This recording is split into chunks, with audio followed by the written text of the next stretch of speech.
Okay, we are in fact back. Cool. Hey guys, ladies and gentlemen, I'm sorry we didn't have a podcast last weekend. We were dying of different ailments. Oh yeah, yeah. I forgot about that. That was bad. Yeah, it was not a fun time.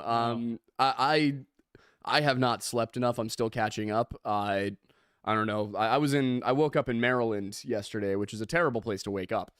Almost as bad as anywhere east of the Delaware.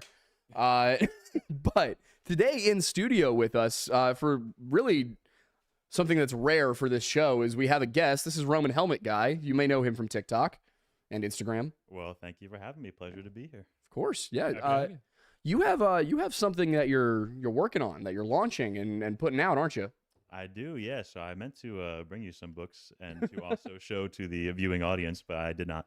We can link stuff in the description. But yeah, I started a publishing company, and the goal, kind of niche going for is to republish a lot of little-known historical classics, really like primary sources, contemporary sources, and kind of mashups of them that are not really haven't quite hit the level of having a Penguin Classics edition or anything, but are really fun reads. Yeah, when I saw what you were doing with that, when you reached out to me about it, and then I saw the videos you started making, it clicked, and I was like, this is going to be some of the best examples of preservation work from like younger millennials, Gen Z, that kind of like that's a new thing that you don't see a lot of from the last 30, 40, 50 years. Is these people taking old books, things that were not in print, things that were in other languages, and bringing them out to a new audience so that you don't have to buy something that was printed in 1887 and pay through the nose to get it. You can just go have an actual physical, nice printed copy of something. 100%. Put some annotations on it, put some nice maps. I'm a big believer. You got to have the maps in the beginning of the book. Oh, God, maps. You got the maps in the middle. I am a slut for maps. Right? 100%. Yeah. And then, Can we get that on a T-shirt? I just want to yeah, a slut for maps or right map now. slut. Which map me, daddy. You know what to do. That's the new merch for sure. 100%. We'll get in contact with Bunker. Speaking of new merch, Yeah, speaking of new merch, great timing. We have merch. it happened. It finally happened. We announced a Bunker branding partnership like 8 months ago, and we finally did it. Yeah, So, if you want to get close up on me with this bad we're on you. We're on you. Isn't it pretty? Isn't it pretty? Isn't it gorgeous, ladies and gentlemen? Look at It's this got an beautiful elk, shirt. It's got an elk. It's got rifles. It's got What everything. more you could Probably need. you didn't want? hear you very well. It's got an elk. It's got a mountain. It's got rifles. It's everything you need. That's the three things I look for in a shirt. Exactly. Right? It's also the three things Joe Rogan looks for in a show. It is. Yeah. It is. All right, and what does yours say? This one is Redacted Media, which is our... Move your microphone.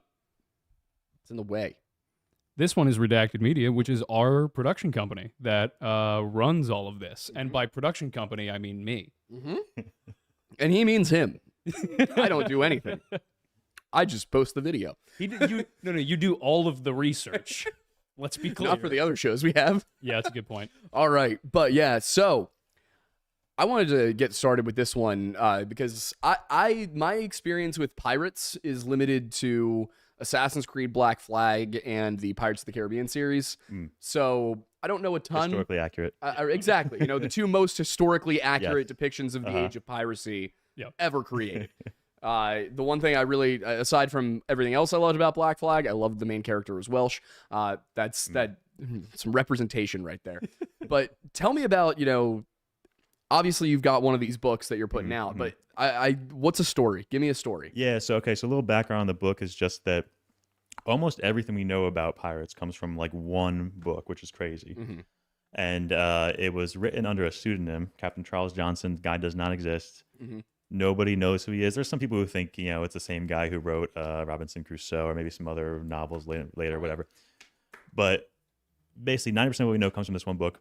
It was published in 1724 when a lot of the pirates were still at large. Blackbeard had just been taken out like 6 years earlier. Okay. So like this was still a huge ongoing threat in Britain. So it's published and Britain goes crazy for it. There had been a pirate 20 years earlier who had very famously escaped, never been caught. And then of course there's Blackbeard, etc. The British public, they make plays about these things. They do all this stuff. But really, if you look at any modern history book that's going to be written about pirates, it's going to deal, there's going to be 100 citations to this one book. Now a lot of it, Which I gotta say, as a historian, would make me so upset. it's crazy I'd because be like, what do you mean this is the only source? And what do you mean nobody at the time wrote anything arguing with it? Like, well, 100%, like how much of it is BS and how much of it is real is like really open to speculation, right? Because there's a lot of sensationalized stuff. Give you a story. So Blackbeard, of course, was like the most terrifying pirate. right. But they have a story where literally this guy says, and just writes it down as if it's 100% real. He goes, "Oh yeah, I talked to a bunch of crew members. They were out at sea one day. Mm-hmm. They noticed a new guy. No one had seen him before. And he was there for 3 days, and then no one saw him again. Okay. And they all decided that he was the devil.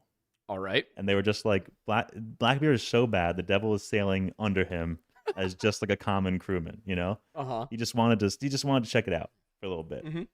And yeah, so, you know, this is the only source we have, you know? I see. You That's believe it or you know? I had no idea that piracy, that at least the specifics of the pirates, all came from this one thing. Yeah. I mean, there's records and things too, but like when you Because obviously we know the pirates existed. You know, Yeah, we yeah, have the records 100%. of, you know, them being hanged. We have the wanted posters. Yep. We have things like that. Like, we know they were real people. yeah, but Just like we don't know why they were so feared aside from one book. exactly like any details of like the actual battles they went through, etc. Of course, they're not going to write these things down.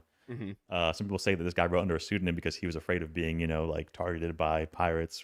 Maybe he was a pirate. You You never gotta know. wonder who would have the access Yeah. to know all of these specific details. Right. Like, it basically would have to be an interrogator, somebody who had actually been in pirate crews, or one of the captains themselves. My Right, bet yeah. is whoever has the like most badass description in the book, Yeah. probably the one who wrote it. That's a really Kinda good similar- point. What is it? Was it Paul with the race, or was it John? John. Yeah. In the book of John, are you familiar with this? No. So Well, yeah, I'm familiar with the Book of John, but yeah. yeah, there's a few different spots in the book. Uh-huh. But in the Gospel of John, at the end, when Jesus rises from the grave and everything, all the other books say that a couple of the apostles reached the gravesite. You know, the women called everybody. They went and looked for it. Yeah. Then the book of John, and a certain apostle raced there and got there first. It was the apostle who Christ loved the most. So it's just like, okay, it was John.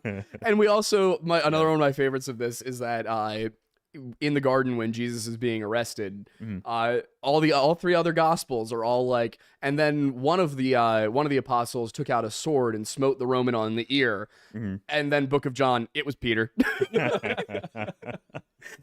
That's so good, man. I love reading ancient stories for precisely those little details. That reminds me 100% of like I've been reading a lot about Alexander the Great recently. Just it's been my hyperfixation, and there's so much of that with there's this one source. There one guy we don't have the original sources anymore, right? But this one guy cites Ptolemy a lot, and he cites I forget the other guy's name. But he's always saying stuff like, okay, so according to this other source, you know, this guy got captured. According to Ptolemy led his own army there and, you know, messed him up. And it was like pretty epic. And Ptolemy single-handedly fought him in combat. And, you know, it's like, okay. They don't want to name which rival it was. They don't want to give them any clout. Yeah, yeah. 100%.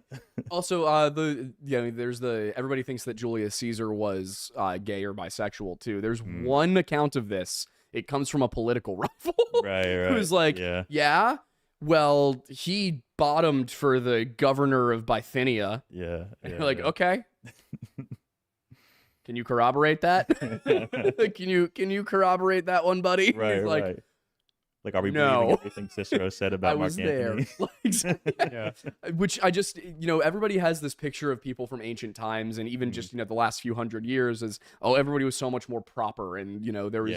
There wasn't any I think because of these historical epics and these movies where people try to portray the past as being so illustrious and elegant, when in reality they were just as petty as the rest of us. It's like literally, and this is probably likely, right? Like, there's not going to be much preserved from this time period, especially because it's all digital, right?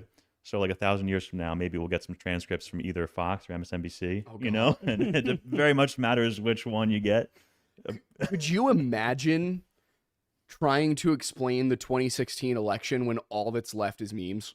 Dude, It's gonna be crazy. I'm just thinking, the archaeologists of the future are going to be so reliant on historians of the present for trying to figure anything out. Yeah. Imagine trying to figure out at that time even just memes versus the AI versions of the memes and trying to understand what that even meant. Yeah.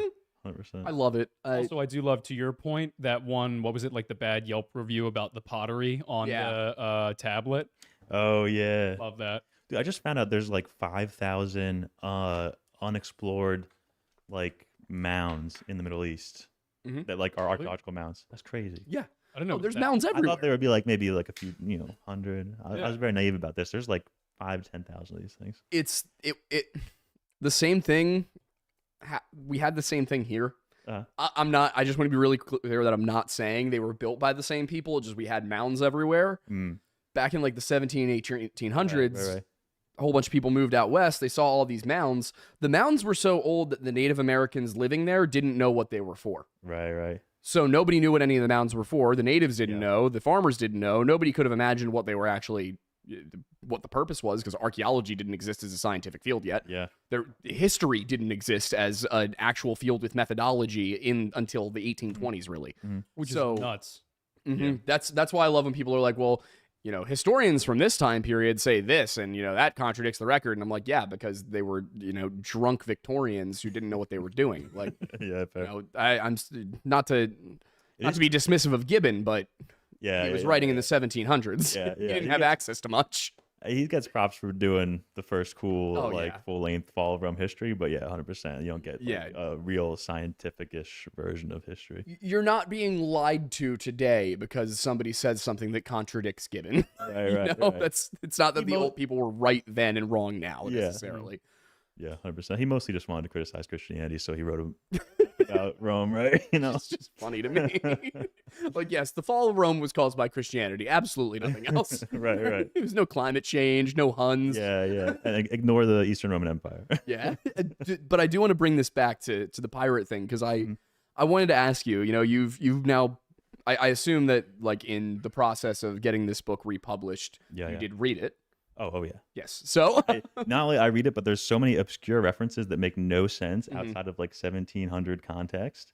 So you had to look up what they meant. I had to figure out all that stuff. Yeah, some of them took me like 3 hours to track down. I was like, did you do like annotation and everything yourself? It's all annotated by me. It's all the maps are by me. Yeah. So so if there's anything wrong in there, this probably is, but it happens. Yeah. I mean, I get things wrong. I know most historians I've ever read have gotten something wrong. I got something wrong this week. Aiden did get something wrong this week. I may have accidentally deleted part of a line because I put 2 different takes together in the video. And if you want, Aiden, what did you make me say? So check considering I don't know how it's going to react to us saying that on the live. Go check the pinned comment from the most recent video. There was a little bit of context in the middle of the line that was missing. I said a certain I said a significant percentage of people who have something happen to them will go on to do it themselves. Yep. And the significant percentage part got cut out, so it sounded like I just said all of them. People who have this happen to them will do it themselves. To clarify, the reason that happened is because the 3 different takes he did, he put that asterisk part of it in a different part. And so it was partially my fault. No. I'm not blaming him for that, but you're canceled. In the way I edit, I listen to it like 3 times as I'm editing, and that's like for everything I cut. So I think I had just heard the word option in the second to last cut I made, and when it played through, I just inserted it mentally. So sorry about that to anybody who was like, a bit offended or anything about that. Was not intentional. I never thought we'd get canceled because of something I didn't actually say. Yeah. Who would have thought it would have been my fault? Oh boy, it would be funny. That would be very funny in a dark way. Yeah. But oh boy. So yeah, I am actually psyched to read one of these. I'm very disappointed in you for forgetting them. I know, bro. I can't believe you. Let the viewers know I tried to send it to them by mail. And somehow it didn't rejected, and then I was supposed to bring it down today, and I forgot. So yeah, we'll figure it out. But you annotated everything. You compiled a whole bunch of externalities for this. Yeah. What's your favorite story? man, I mean, I just did a video on this, so maybe this is a little redundant, but I'm a big Hal Davis fan. I mean, obviously they all kind of sucked. Like, I don't want to stand up for any of these guys what they did, but in terms of morally, but in terms of how badass they were, Yeah. I think the one guy who doesn't get a lot of credit is Hal Davis, because even Bartholomew Roberts doesn't get enough credit, but he was like the most successful of the golden age of piracy, right? He took 400 ships. That's insane. He had like a whole crew. I think he had 12 ships at one point, like 200 guys. They all got captured eventually, and then they're all like, "Hey, actually, we were just on the ship that he just captured. That wasn't me, guys. Like we were just hanging out." So he has like the most successful career by far, but he didn't start that crew. He was actually elected captain. He was captured himself, right? Although once again everybody said this stuff, right? But he was captured. 6 weeks after he was captured, he was made captain because Hal Davis, very ballsy dude, and what he was doing was he was going around sacking forts. Okay. He didn't even want to take ships anymore. He was like, whatever, this is small fry. That's what I would always do in Assassin's Creed Black Flag, target the forts. Yep, 100%, right? So he apparently, there's some inkling he might have been serving on slave ships and stuff before, because he knew what to do. He knew there was a very, so once again, I don't stand morally by these guys, but let's just say, but okay, so he knew there was a very rich slave fort in up the river Gambia, I think it was. It's Fort James. They call it something different in the book because it's all different terms and stuff. They call it like castles and stuff. Even they wouldn't call it forts, but that had a lot of the gold that the Royal African British Company was storing from selling slaves. So he goes up there and he basically just pretends to be a wealthy merchant, treats the governor to some dinner. He tells his men to like dress up in kind of like crappier clothes, look like servants. He has them spy out exactly where the armory is. As soon as he gives a signal, they just secure the armory. Everyone else is unarmed. Takes the fort, doesn't lose a man, doesn't even kill anybody. Just my bad. Just takes it. But then it turns out that a few days earlier they had like taken all the gold. They had just shipped most of the gold away. So if he had been like a few days earlier, he would have been like really well known. But he didn't get very lucky. And then he does it for like another fort, I think. And then his third fort, he goes and tries to do it. Somebody swims ashore and warns the governor, which is just so lame. Like, why be a snitch? Yeah. Why be a snitch at a time like this? Just join the crew, get rich with everybody else. 100%. It's not benefiting you any. They're here for. It's not like you're protecting some sort of moral. Yeah, let's say the moral trade here. Yeah. No, but it's not like you were, this was a shipment of tuberculosis medicine going to the war front during World War II. Like, this was slave money. Exactly. Yeah. This is just a Robin Hood moment. 100%. Obviously, if he was working in that industry beforehand, it's not quite as. Maybe being a pirate's better. He's improving. Yeah. We don't know how good a man he could have been. Yeah, exactly. What could he have done with all of it? Yeah. Where could he have invested that righteously? 100%. More slaves, Yeah. probably. Yeah, honestly, for the time, unfortunately. Yeah, probably. Bought slaves with it. Yeah. Which I did want to mention, this is something that I think for me is a result of Pirates of the Caribbean and growing up on it, because that was, I think the first one came out in 2001, 2002, somewhere around there. Sounds right. Yeah. Might have been 2003, but first of all, just one of the best pirate movies of all time is Curse of the Black Pearl. Just fantastic. Yeah. But for me, the age of piracy, the golden age of piracy, is like mid to late 1700s in my mind. Okay. It's not, right? You're thinking like the Barbary pirates. Not even that, just the costumes, the way everything was talked about, like it all looked so sort of, like 7 Years War era. Yeah. But in reality, you were saying Blackbeard died in 1714. Yeah, I feel like it's usually said to be like, I think there were 3 big bursts. The last big burst was like the Blackbeard era, if I remember. And that actually it was a perfect confluence of events for this to happen, right? Because they were like, Britain was at war with Spain and France for like 15 years. They were giving letters of marque, whatever they call them, for lots of privateers, right? So they were just totally cool if you just go down, take over, Nassau, everything, and just, take some Spanish ships. We don't care. And then they end the war and they tell them, okay, knock it off, guys. Yeah. But they've been like, these are hardened guys that have spent 15 years stacking like Spanish like ships, and they're like, we don't know how to do anything else. Exactly. Yeah. Learn to code. Yeah. That's right. Exactly. So, and then at that same, or like the next year, they're all hanging out. 12 ships full of Spanish silver. So like there was the what was it? The what was that King big of the Pinta and the Santa Maria. It's That's Pilgrims, right? Yeah, Columbus. that's right. Oh, that's right. Yep, yeah, Columbus. There was Potosi. There was a Okay. huge mine, old Inca mine, right? Silver mine, and the Spanish fleet would just enormous. It was like 80% of the world's silver in the 1600s was produced by like one single mountain. It's crazy. Yeah, the Incas empire was crazy. But okay, so Spanish were bringing 12 ships full of silver up around Florida. They're going to bring it back to Spain. But on their way, they get wrecked by a hurricane. All of them sink. The Spanish are now trying to recover it, but of course, there's like 100 old privateers like right there. They all go and they're like, I think we're gonna take the silver from you guys, right? So now there's like a bunch of old privateers that are massively rich, can buy ships, can pay crews and stuff like that. And it launches the craziest era of piracy. It launches Blackbeard, Hal Davis, Bartholomew Roberts. They all trace back. It's crazy. They all trace back to like two guys too. Yeah. Like Benjamin Hornigold, and then I forget the other guy, Jennings, maybe Henry Jennings. Maybe making that name up. Jennings sounds familiar. Yeah, But it was pretty short-lived, wasn't it? I mean, because it was the 17 teens where everything was really popping off, but by like the early mid-20s, it was over, right? it was over. Yeah, and not only that, like the average pirate career for a captain was like less than 2 years. It's crazy. It's insane. And then like those Were guys, they mostly like dying or were they getting out? they were mostly dying.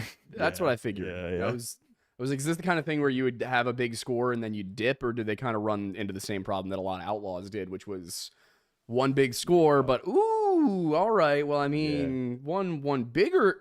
Could we go bigger? Like, yeah, Just one more. 100%. I Just mean, one more and I'm out. I could get the island now, but if one more scored, I could get 2 islands. and there would be laws too, so they would have to sign pirate codes, and one of the stipulations would usually be no one can even discuss stopping until we've all made like crap ton of money. Yeah. Wow. So Which like, sounds a yeah. little bit like a scheme to keep people in. So piracy was 100%. just multi-level marketing. Yeah. 100%. Yeah.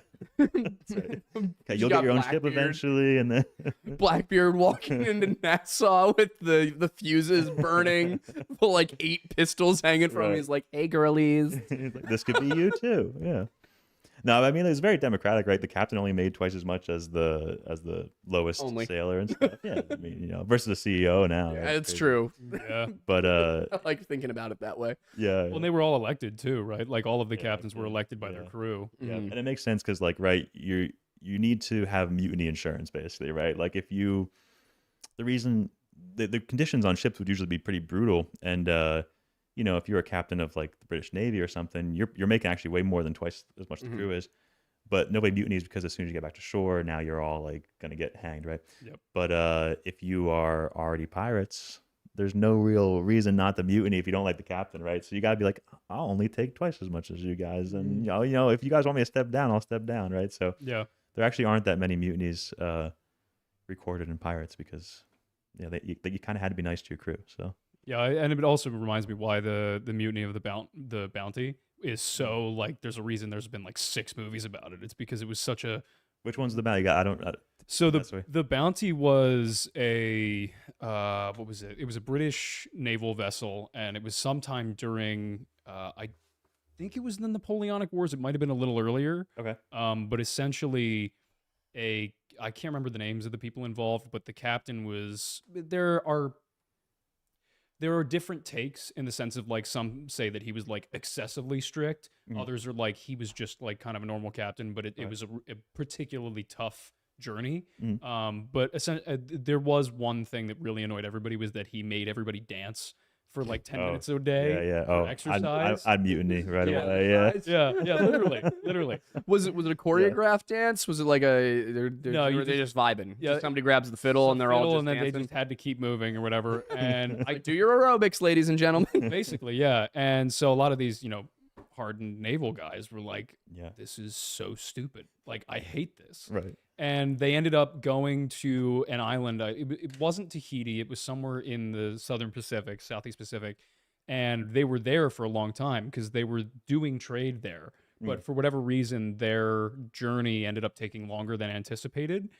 And all of the normal naval hierarchies started to break down. Like when they started out, they were all perfectly in good dress and they were following orders properly. The hierarchies were perfectly in line. And slowly over time, they're like not wearing shirts and, you know, they're just kind of like messing around with the locals. And some of the guys are like starting to marry the women there. But and not The good old white boy summer. literally, it was the ultimate white boy summer. And then the captain all of a But no sudden is dancing. like, he's all of a sudden white boy summer's over. Captain's like, come on, time to go dance on deck again. For, you know, as we head back to England. And a massive mutiny happened, and it was like the biggest, like most historically relevant one because they stuck the captain and those loyal to him on lifeboats in the middle of the ocean. Oh, The damn. mutineers took the boat and went back to the island. But here's the crazy part: the captain and his loyal crew members made it back to, I can't remember if it was England is that or where if the it was guy an ate output. the cabin boy or something? I don't know if No? that was a detail. Wendigo at sea. Yeah, basically, yeah. But no, they made it back to it was either one of like England's outposts a or new it was horror England movie. itself. I can't remember which specifically. And then like the captain got high honors because he was able to get his loyal crew members like You're back gonna to say safety. Captain and got things like high, that. and I was like, Yeah. after that ordeal, I He would too, definitely man. did. No, he was definitely hitting the opium That dance for explains the sure. dancing, yeah. But the thing is that there is, I think it's Pitcairn Island, I think actually, Okay. where the sailors supposedly who mutinied took some like the wives that they had and things like that, and they went to Pitcairn, which is one of the most remote islands. Like I think it's the most remote island on the planet, and there are still genetic lineages from those sailors in the people living in Pitcairn today. I think it's Pitcairn. Wild. That's amazing. Yeah, it was a wild story. That's crazy. Yeah, there's like 6 movies. There's one with Anthony Hopkins and Mel Gibson from like the 80s. Incredible. Oh, yeah? Yeah. Nice. Yeah, I wish Mel Gibson wasn't trying so hard to be controversial from what it seems. I haven't followed his stuff recently, but He makes such good history movies, but Dude. then you've got to qualify every time you're like, I really loved that Mel Gibson movie. I don't Yeah. approve of everything he's ever said. Right. Yeah, 100%. I do. I bother. I have Braveheart. a. Sorry. No, yeah, you got it. I have a friend who's a history teacher, and every once in a while I'll bug her. I'll be like, "Yo, I just watched a really good history," because she knows I'm also a historian, like a working historian. So every once in a while, and so when I make a recommendation, she listens usually. But every once in a while I'll throw in a little, "Hey, you should I watched this great historical movie recently. You should show it to your students." And then she'll be like, "Oh, what was it?" And I'm like, "It's The Patriot with Mel Gibson." Which- Passion of And the she's like, Christ. "I'm going to hurt you." to be fair, may not be entirely factually accurate, Uh-huh. but I challenge you as a red-blooded American patriot to watch that movie and not tear up at the Oh, flag yeah. scene. I swear to God, when Kat and I watched it on 4th of July, and it was we finished it the next morning, and we were laying in bed and we were I'm watching. sorry, you started The Patriot and did not finish it in one go. No, because we had to go out and meet Fine. you. All right, that's fair. You were guys are really pestering canceled. us. Fair to come point. meet you out. Yeah. Checkmate, atheists. Anyway. So no, but we're watching it in the morning, and there's like he's running back with the flag and the slow mo, and we're like, this is so cheesy. Why am I crying? It works. Yeah, that is a great film. Yeah. So is Braveheart. Yeah, I was gonna say Braveheart and Patriot. I feel like they have a lot of similar beats, but I would watch that same film in different historical time periods, like 10 different times. Yeah, Yeah. 100%. Same story, different characters, different time periods. I'm all in. It's I'm so good. genuinely Yeah. surprised we never got a Mel Gibson Crusades film. Yeah. Like we Yeah. got Kingdom of Heaven, but we never got a Mel Gibson one. But can you imagine the Crusades film that Mel It Gibson would would be make? amazing. Yeah. It would be the greatest movie ever made. I'm just imagining. I'm imagining it's like Gibson, Russell Crowe, Mm-hmm. Orlando Bloom in there for some reason. Okay, now hear me out. There's a good story about old Crusaders, like going for one last hurrah in there somewhere with 100%. that cast. Okay. That would be. Yeah. You could make something cool happen. What do you guys think of what's the Ridley Scott one? Kingdom of Heaven. Kingdom of Heaven. What do you guys think about that one? I haven't seen it. That's No? shocking to me. I think No. it's phenomenal. I see. I feel like I like director's cut's better, Oh, sure. director's cut's always better. but it's like very much like the only Crusaders that are good guys are the ones that don't even want to be there.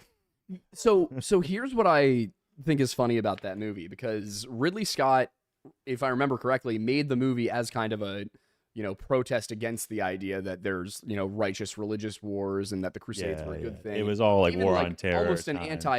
almost an anti-Christian movie. I don't think I think it a quite little bit. would go that far, but definitely like there are some tones of like this is all a little silly, isn't it? Yeah. I think he accidentally made one of the most accurate Crusader movies of all time by doing so. The one thing I will say is the Crusaders got the short straw. The Templars got the short straw. Like Oh, yeah, he he made makes the them look Templars the like- villains in a way they yeah. never were.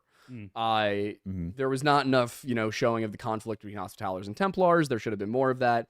But I think, leaving aside the problematic representation of Crusader intentions, I think that it did a very good job with Baldwin of showing the noble aspect of it and Right. the people who really considered honor, because what you learn about as you study the Crusades in depth is that, there's a lot of the propaganda that the Crusades were this irrational use of violence to retake a holy city for the pure fact that it was holy. And then on the other side, you have people who say, oh, well, it needed to happen because the Saracens were barbarians who were slaughtering people left and right.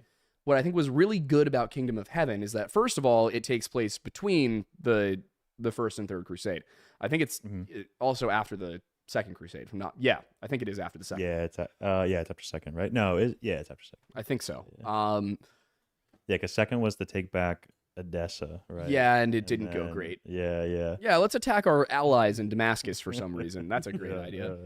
But what actually was going on was when they were getting there, they were generally pretty noble towards one another when they had the opportunity to be, especially by the Third Crusade, because what you had was people like Baldwin and like Richard the Lionheart who saw the Saracens not as heathens and savages and barbarians of another faith. They were like, no, this is a complicated, sophisticated culture with a warrior tradition just like ours. We should treat it that way. And so you have those moments where King is meeting with Caliph and trying to work things out, because none of these people really, I won't say none of them, but a lot of these people didn't want to kill. They didn't want to die.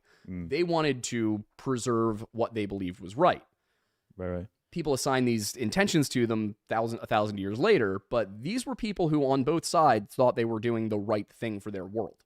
100%. Yeah, I think at least the common soldiers for Yeah. sure were all like true believers. And yeah, 100%. At least by the time you get to Richard III and like Saladin, they're pretty chill with each other. Richard III was supposed to marry, or no, Saladin's brother was supposed to marry Richard the Lionheart's sister or something, right? There was some kind of marriage link they were contemplating. I forget what it I'm was. not sure about Saladin, but there was an issue of marriage with, I think it was, one of them was Richard's sister. The other was actually Richard's wife. I'm struggling to remember which one it was, but Well, there was rumors that Eleanor of Aquitaine did something with Saladin, right? That she was or Saladin was actually his dad or something. But I think there's a whole bunch of weird stories involved, and also the way that Richard the Lionheart ended up being captured and ransomed is kind of hilarious. But I'll get to it in a second. With Richard, as he's going down towards the Holy Land, everyone else, the Germans and the French, they're taking the land route. So they're going, through the Balkans, through the Byzantine Empire, and then down through Anatolia, taking the coast. Richard says, no, I'm not doing that. I'm taking a boat.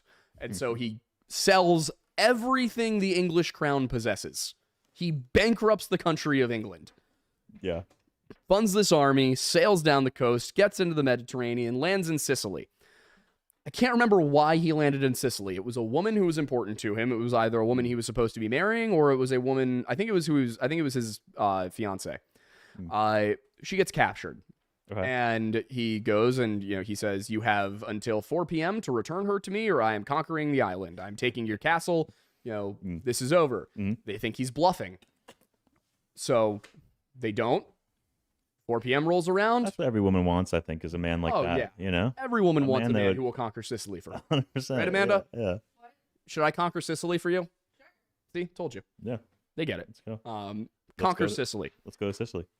Moves on to Cyprus, and I believe Cyprus was where his sister was. Hmm. I believe that his sister was married to the king of Cyprus or something like that, or a lord of Cyprus, and she had been put away in a tower and not allowed to leave, and he was going to rescue her. Same deal. Give my sister to me by 4 p.m. Wait, really quickly, how many times in history did it actually occur where a woman was put into a tower? Quite a few. Actually? Right. Oh, so many times. I thought this was just like a fairy tale mythology type archetype thing. Not Literally many dragons. any time a castle was captured, Mm. you would just lock away the women in a tower and ransom them to their families. Bargaining chips. Yeah. Wow. Yeah. Wow. Because, well, the code of chivalry prevented killing them, obviously. Yeah. Sometimes other things would happen, but usually not to the noble women, because then their families could exact revenge. If they weren't Yeah. aristocrats, certain people would take advantage, Yeah. but that didn't typically happen to nobility. Honestly, if you're a noble, like medieval warfare was probably the chillest warfare of all time, right? They wouldn't even kill each other; they just capture each other, and then they'd be like, "All right, like I owe you $1 million, right?" Literally. Yeah, it was crazy. And because like I think you get away with it. I think it happens because like not just like chivalric norms and things. That's part of it as well. But like it's just really hard to like kill a medieval knight, right? You got to really try. You're not going to do it by accident. Whereas like Romans, anybody less armored, you basically have to take them out to disarm them or whatever. You have to basically kill them. So like they would just knock them off the horse and they'd be like, all right, like we're like third cousins. Like let's just like give me $5 million and we're good.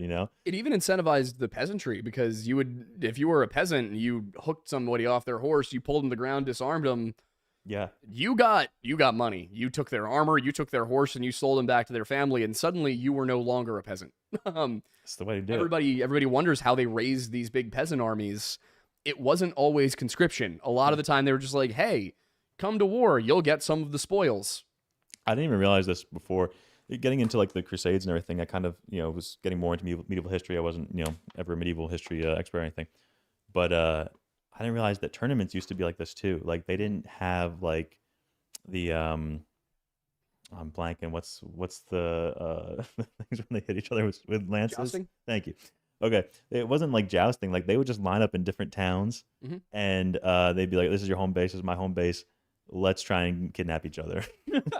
Oh, they had a whole bunch of different things they would do. It was hilarious. Yeah, I mean, imagine you got nothing else to do. They were warriors. That was their entire job in a society that no longer had constant warfare. And it's crazy too. Like I didn't realize how much pre-Crusades that the church hated knights.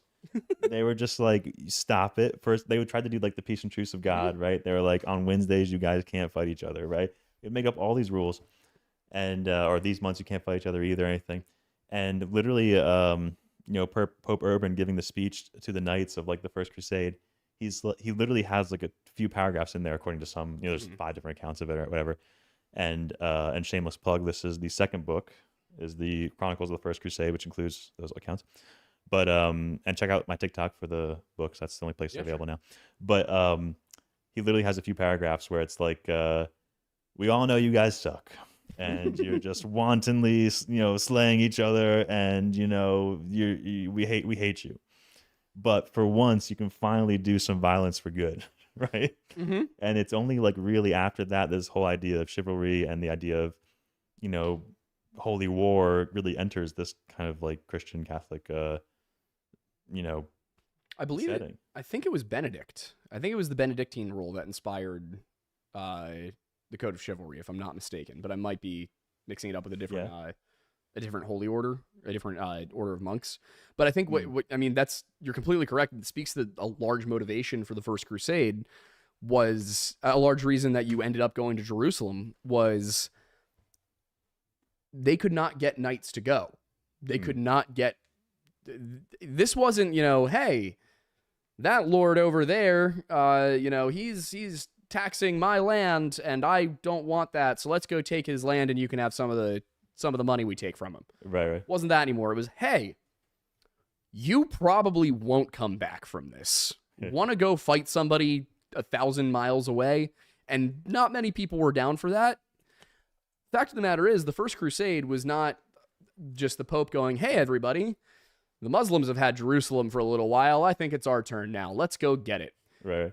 It was the Seljuk Turks were invading Anatolia, and the Byzantines could not stop them because they just did not have, it wasn't even that they didn't have the manpower or the money, they just had totally lost track of how to fight wars.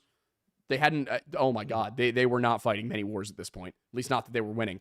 They were just entirely out of practice then, essentially? Well, also, they weren't used to it. It was mostly they weren't used to fighting horse archers. Most of the wars they were fighting were against either Arabs, who didn't really fight, at least before this, did not fight on horseback with bows and arrows. Well, they were doing the Bulgars and stuff. Yeah, and they were fighting the Bulgars, who did not really fight with, at least not the same level of horse archery that the Seljuks did. So the Battle of Manzikert in 1070, I want to say 1071, the Byzantines just get crushed by the Turks, who are lightly armored horse archers with no real grasp of battle strategy. And the Byzantines are lining up in the old, developed from the old Roman formations, just unable to do anything. They call in help from the West because they just don't know what to do. And Pope Urban tries to get something together, can't get anybody to bite. He gets some of the lords, but they don't necessarily have the ability to force knights to go do this, because the knights are like, I'm just going to go serve somebody else. I'm not going to do this. I gotta say real quick, that's a quick question that I had, because this might be common knowledge and I'm just not in the pool, but I was not aware that knights had that level of autonomy. Oh yeah. I thought there was kind of like, if you're called upon, you have to, kind of like a militaristic requirement. Yes, because your lord is who is giving you a place to live, and who is giving you access to tournaments, and who is bringing you to battle. You could say, all right, well, I would like to be released from my oath. And then oftentimes it made more sense for the Lord to say, okay, you're released from your oath, but I'm taking back the beneficium, the things I gave you. So it was kind of like having an employment contract. You if you were a knight, if you weren't a landed knight at the very least, you were just, working for whoever had work. So knights, it's not dissimilar from samurai. So I was going to say, well, knights sound more like mercenaries than soldiers. I mean, to an extent, mercenary companies don't really start to develop as we understand them today until you get past the Crusades. And one of the earliest forms of, you had mercenaries that were used during like the Roman period, for sure. Right, but medieval period, yeah. But during the medieval period, mercenaries, you might have a warband that went around, but by the feudal era, there weren't a ton of like just war bands. You didn't have warlords. You had the feudal system. You had landed aristocracy. There wasn't as much of an ability to just go around selling your services, especially because there weren't a ton of wars going on within Europe. And what you were saying earlier, in order to invade Britain in 1066, William the Conqueror actually had to go and get permission from the Pope. Right. Otherwise, the Pope would have gone to the French king and said, hey, control him. Yeah. Get rid of this problem. But what he did is he said, Harold is in violation of an oath he made before God. He is a heretic. Well, what's crazy too is like, the Pope would excommunicate like everybody. The Pope Urban excommunicated both the French king and the Holy Roman Emperor while he was calling for crusade. He also is largely believed to have been had some form of mental disorder. We're not sure exactly what. Some people have suggested he was bipolar. Really? Yeah. That's wild. He was a crazy dude. Yeah, he's not, but he ends up being too successful, right? He gets all the women and peasants to go on the crusade, and then they all got enslaved. Yeah, it's crazy. Whoa, yeah. Really? Oh yeah, there was a people's crusade that was just women and farmers who weren't like armed, who they were like, we're gonna do this non-violently, and they all got captured and sold into slavery. So protesting. There was also a children's crusade. There was a children's crusade where they tried to do this. Yeah, it went just as poorly. But just to finish that thought, the reason they ended up going for Jerusalem is because when Pope Urban II went, hey guys, the Byzantine emperor is requesting our assistance fighting the Turks. They all went, why is that our problem? Yeah. What have the Byzantines ever done for us? I thought that you had a schism with them. They have oil. Wait, no. That's right. But so the Pope's like, all right, well, how about this? We're going to go help them. And then since we're already going to be over there, we'll also retake the Holy Land. And then we'll, all your sins will be absolved because you've done something great. And they're all like, well, I do have some sins. and I am very afraid of hell because back then they had this very Catholic, version of hell where it's a literal lake of fire for eternity. Yeah. Theologically, that is not the most accurate way to describe the bad place in the Christian afterlife, but it's also not the kind of thing where, oh, well, if you go and kill a whole bunch of people who aren't Christian, you go to heaven. But the Pope sort of represented it in this way. And that's why you get all these people who are like, oh, well, if that's the case, yes, I would love to go to the Holy Land. Yeah. Yeah. He basically solves the problem, right? Because it used to be you could get your sins forgiven maybe if you go to the Holy Land. If you die on the way there, you're screwed. Now you can die fighting on the way there, and you win. It's like a win-win situation, right? So either make it to the Holy Land or you die fighting. Isn't it amazing what you could do back in the day with propaganda when the majority of people that you were propagandizing to couldn't read? Oh, yeah.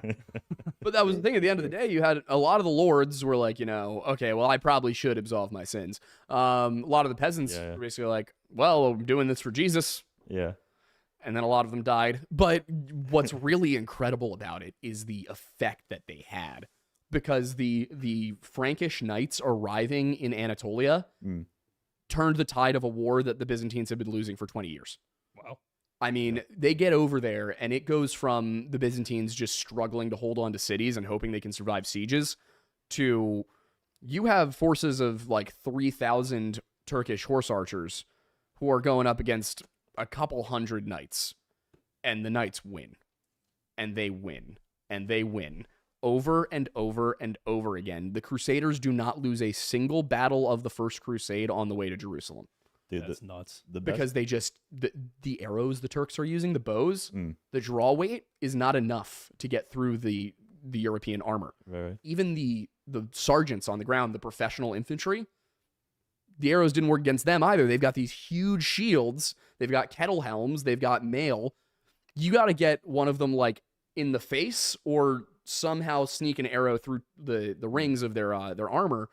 Otherwise, you're not hurting them. And then they get up close to the Seljuks, who are wearing at most leather armor and maybe a helmet. And they've got these little flimsy scimitars made with poor quality steel going up against the best steel in the world coming out of Northern Europe. Their swords are breaking in combat. You get to a point where there are stories of the Seljuk armies dropping all of their weapons so that their horses can run fast enough to get away from the armored Templars. Wow. Yeah. There are an incredible number of these stories, probably in your book even. Dude, my favorite battle. So the peasant army comes through, gets completely slaughtered. Then you get Bowman and everybody coming in. Bowman already wanted to attack the Byzantine Empire, so he's like, I'll go there, sure, whatever. Then he tries to convince everybody to attack the Byzantines instead of going to Jerusalem. They almost do. They decide not to, right? They waited a couple more crusades. Yeah, exactly. Yeah, well, your grandkids are going to love this source. Yeah. Going, right? We're talking about Bowman of Toronto, right? Yeah. And so my favorite battle has got to be the Siege of Antioch. So they take the city after a number of months or whatever, which Bowman kind of arranges because he goes up to everybody first. They're supposed to give everything they've reconquered for the Byzantines back to the Byzantine Emperor, right? But this guy, during the siege, the Byzantine Emperor's general kind of runs away, kind of at the instigation of Bohemond, because Bohemond implies strongly that everyone's going to kill him if he stays. He takes the force. Probably wasn't lying. Yeah. I mean, honestly, but it probably would have been Bohemond, though. Yeah. So. Oh, yeah, 100%. Yeah. So anyway, he tricks or he talks to one guard, lets him into the city and whatever. So they take the city, but then for the first time, the Seljuk Empire starts to be like, oh, like we're actually from Baghdad, it starts to be like, oh, we actually care about this a lot. Like this is a big deal. Real quick, there's a second thing with Bowman doing that, which is that the Crusader lords had agreed that whoever was able to get into the city and plant and raise their flag, this would become something throughout the Crusades. Whoever was the first to raise their flag in the city, whoever was basically the first to open the gates, that was who would get to take the city, like actually claim it for themselves. So Bohemond, rather than trying to fight his way into the city with a battering ram, just bribes his way in, he gets the city. Yeah. Smart. And he gets them to all agree to that policy a few days before he already knows he has the guard bribed and stuff, right? So he's probably the most clever guy. He's the most sociopathic guy. Oh, yeah, I think, 100%. the Crusaders too, but he's like their best general. He's the most like he knows what he's doing. But the craziest thing. So these people were like super believers. Like I think a lot of people think the Crusaders weren't. They were going there for wealth or something. Most of them ended up dead broke, right? Like Robert of Normandy sells or mortgages his whole duchy to his brother. Just says, I don't want to rule this anymore. Like I'm going to go on crusade and do some Basically cool what Richard knight did shit. too. What's that? Wow. It's basically what Richard did too. Yeah, it's crazy. So they end up like pretty broke. The ones that had any money to start with. But anyway, okay. So they're in the city. Huge Celtic force comes out, like way larger than their force. Surrounds the city. They're screwed. They're starving, and they're hopeless. They're like wailing in the streets, kind of thing, right? Some dude claims he has a vision from I think it was Saint Andrew and then Jesus, etc. A vision that he tells him to go look under a certain altar, dig under there. You're gonna find the holy lance that pierced the side of Christ, right? And so he goes. They dig for like 2 days. Nobody's finding anything. He goes, let me look. He jumps down the pit by himself, and 2 minutes later he pulls out a spearhead, right? No way. And everybody gets so psyched about this. They don't even wait for the siege. They just march out of the gates like in a few days, and they just win. They're just like so amped up about this Holy Lance. They're like, that's it. Bishop Adamar, the guy that's like, the spiritual leader of the Crusades, has it like, like before him. And they just like charge the Turks and just like, we can't lose. We got the Holy Lance, guys. Meanwhile, they could have That's charged the Turks on day one, and Right. the Turks would not have been able to withstand a charge. Right. So it's crazy. And then, but this dude's that found the lance ends up, so it's Peter Bartholomew, I believe it was. Yeah, Peter Bartholomew. And he's just this poor like priest guy, right? So now he's like really enjoying his like new social status. He's like, I found the lance, guys. Yeah. And And meanwhile, he almost certainly put the head there himself. yeah, so this is what Bowman says, because so there's there's a couple different armies in the Crusades at this time, but there's two like real rival leaders. Bowman, who's kind of like the devious dude, very smart, but he's kind of the most cynical of the Crusaders. Then you've got your honorable foil. Exactly. The what's his name? Not Robert. Raymond. Yeah, Raymond, right? And Raymond, kind of, you get the sense is like he really believes this mission, right? And he, the Peter Bartholomew guy, the guy that found the lance, starts saying, "Oh, I saw another vision, guys," and it says that Raymond should lead us all, and Raymond should be given this honor and that honor. And Raymond's like, we should listen to this guy. He's a smart guy, right? And then Bowman goes like, no, like this guy literally just stuck the lance in here. Like you guys are idiots. Bowman's like, I would have done this if I'd thought of it. Yeah, like it's genius, but come on. And then so they end up making Peter Bartholomew. So like Peter Bartholomew goes, I'm not lying, guys. I will literally walk through a column of fire to prove it. And apparently this was like a boast you would just do in the Middle Ages a lot. Like you hear this apparently a lot of medieval chronicles. They're all boasting like, we'll do this. But Bowman's men are like, bet. You're going to have to actually do it. So they have him walk through with the lance fire. And this dude believes in his vision so much or whatever, right? That he really thinks, he's seeing it. So he walks through, like they say it's like 40-foot tall flames, like a hallway of like 40-foot tall flames. Comes out the other side. And then there's two different chronicles, right? That mention this event. One comes from a person sympathetic to Bowman, and one comes from a person sympathetic to Raymond. And Raymond's chronicle goes, "Oh, he was totally fine. His robes weren't even singed, but however, they all decided to. All the crowd was so excited, they mobbed him, and they trampled him to death immediately afterwards." And then Bowman's source is like, he died in the fire, guys. Well, it's the same thing happened with one of the defenestrations of Prague. The Protestant sources, basically, they threw a guy out of a window. He landed on a pile of horse manure, and that's why he survived. It might have been a pile of just hay, but they say horse manure. The Catholic side goes, well, as he fell, angels caught him and made his fall more gentle, and this shows that he had the righteous cause. Right. And the Protestants are like, he landed on a pile of horse poop, my guy.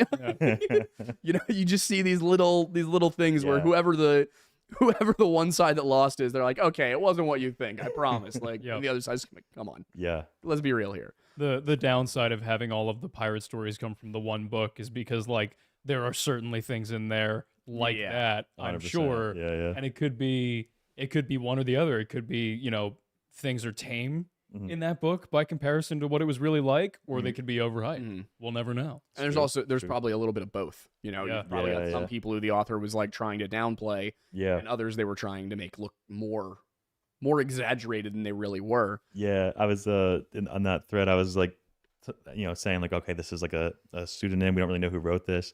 And somebody in the comments was like, oh, it was probably Stede Bonnet because he was a pirate that was like he was a major in like the Jamaican army before this. He was like a very learned guy.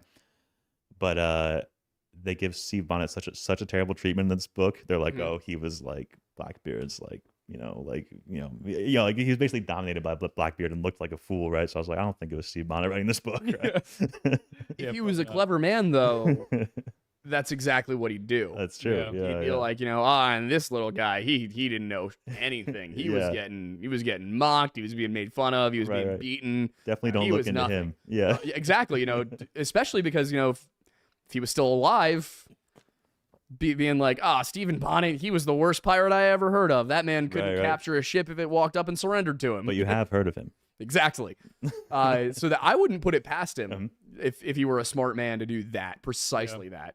Which is Yeah. why I was thinking you want to look at the people in the book who are either presented as being the best pirate of all time, Yeah, or yeah. the worst pirate of all time, or the most mediocre pirate of all time. Yeah. Whoever's the most average one in the book, where they're like, he captured some ships, made some money. That's all Yeah. we know. Don't even know his real name. True. Does anybody come to mind with I'm that? trying to think. Bartholomew Roberts gets a huge treatment, but he was the most successful, so he's Yeah. like probably the middle third of the book, honestly. I actually have my own pet theory. I probably stare at this book now longer than anybody in the past 300 years, right? Trying to just figure out what's going on here.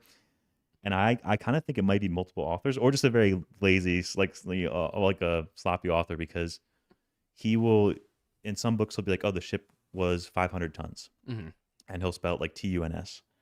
And then another chapter, he'll be like, this ship was 1,000 ton TON. And he has a bunch of those things with it. That actually is a really strong argument for multiple authorship. Right? Thank you. So, this could actually be a fun video for us to do and a good way to promote the book if you'd want. Dude, yeah. Basically, like, since it is kind of mysterious, we don't know who wrote the book. Mhm. We don't know if anything the book says is true. That is precisely what I do in my research for everything we cover. That'd be sick, man. I could hit that. Take a look. Yeah. I'll give you the breadcrumbs that I've seen, and then if you think it's Yeah, interesting, if you can put me onto like a trail you've been following, I can take a look at that. We can do a video on it, and I think we can make a great mystery video about pirates. Oh, absolutely. sick. Are you Yeah. kidding me? And if you can grab us a Hell link yeah. for it, we can pop that link right into the description box. So that'd be sick. yeah, because for me, aside from just I think it's really cool what you're doing and all this, I want you to succeed. Like I also think it's important preservation work Yeah. because I look back and I'm like, we have lost so much, it's so sad, and now we're preserving things with less and less sincerity. dude. Yeah. And I think like it's so funny you say that because like I think people think, oh, with the internet and everything, things are gonna last now, but I No. think we're gonna have like a literal we could have a dark age from this.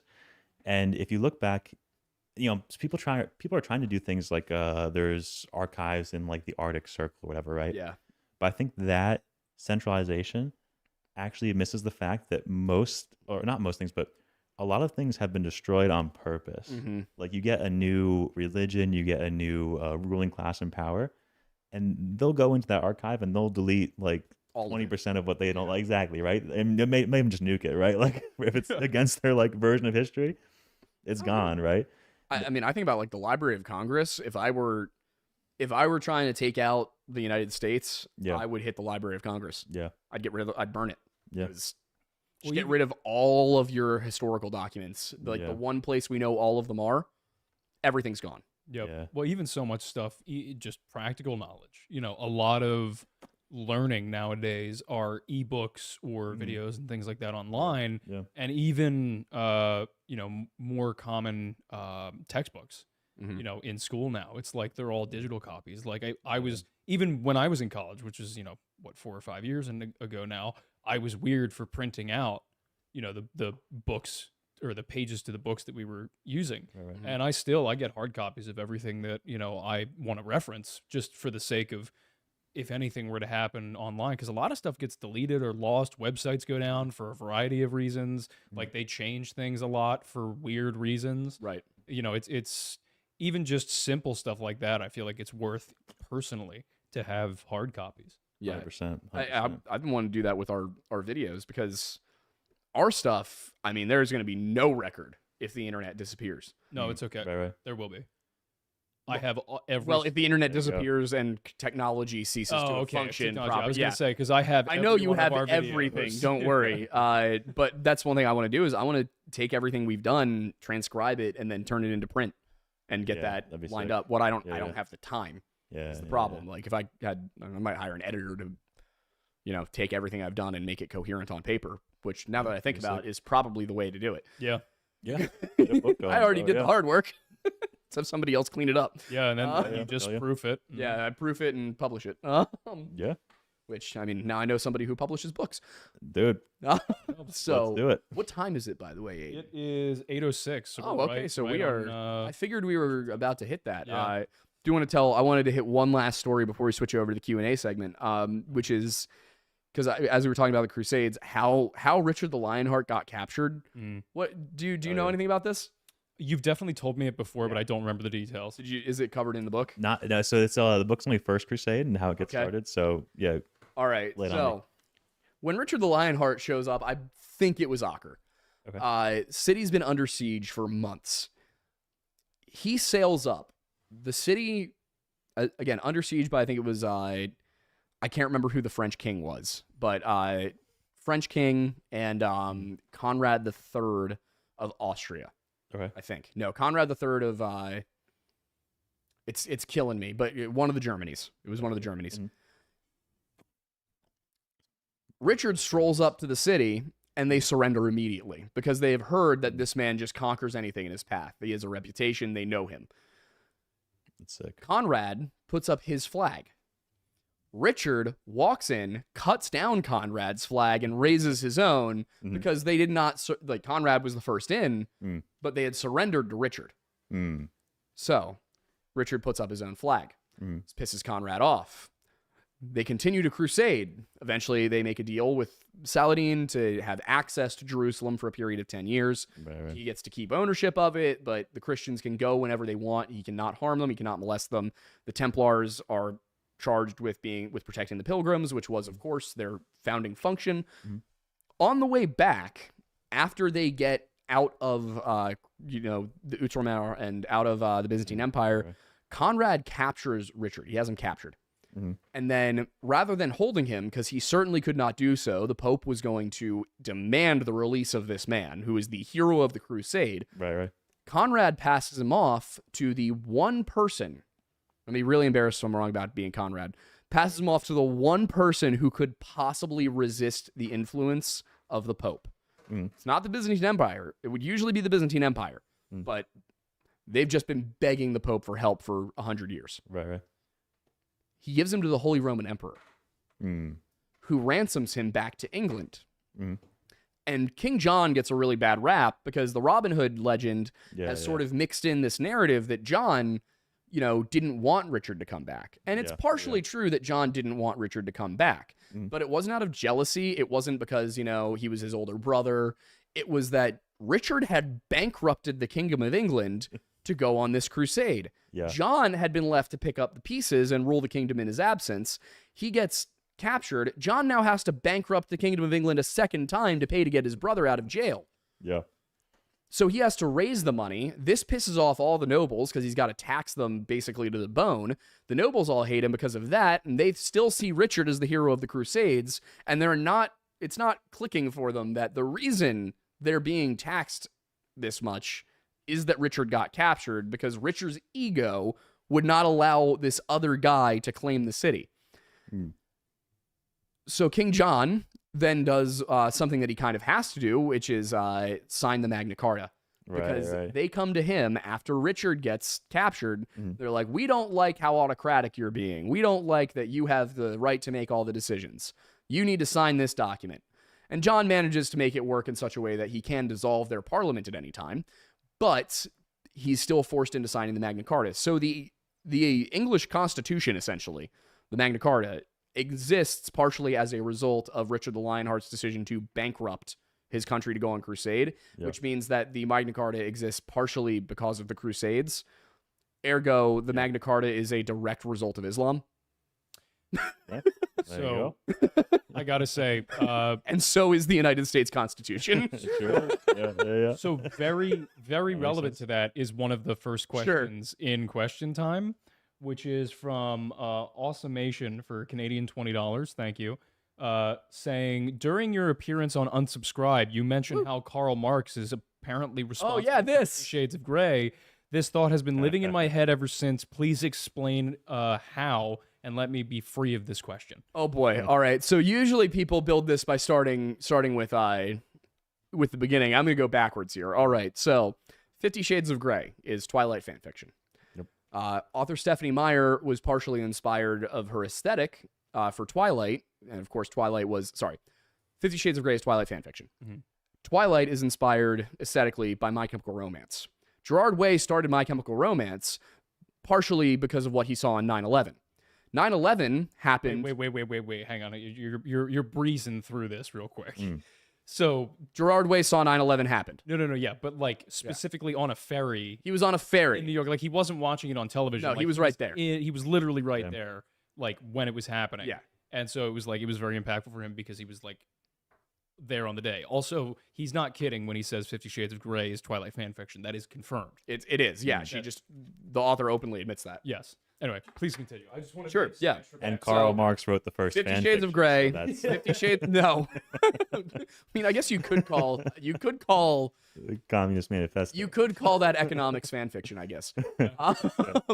So yeah, we have 50 Shades of Grey is inspired by Twilight, which is inspired by My Chemical Romance, which saying it's inspired by 9/11 feels wrong, but which is partially impacted by 9/11, which of course is committed by Al Qaeda.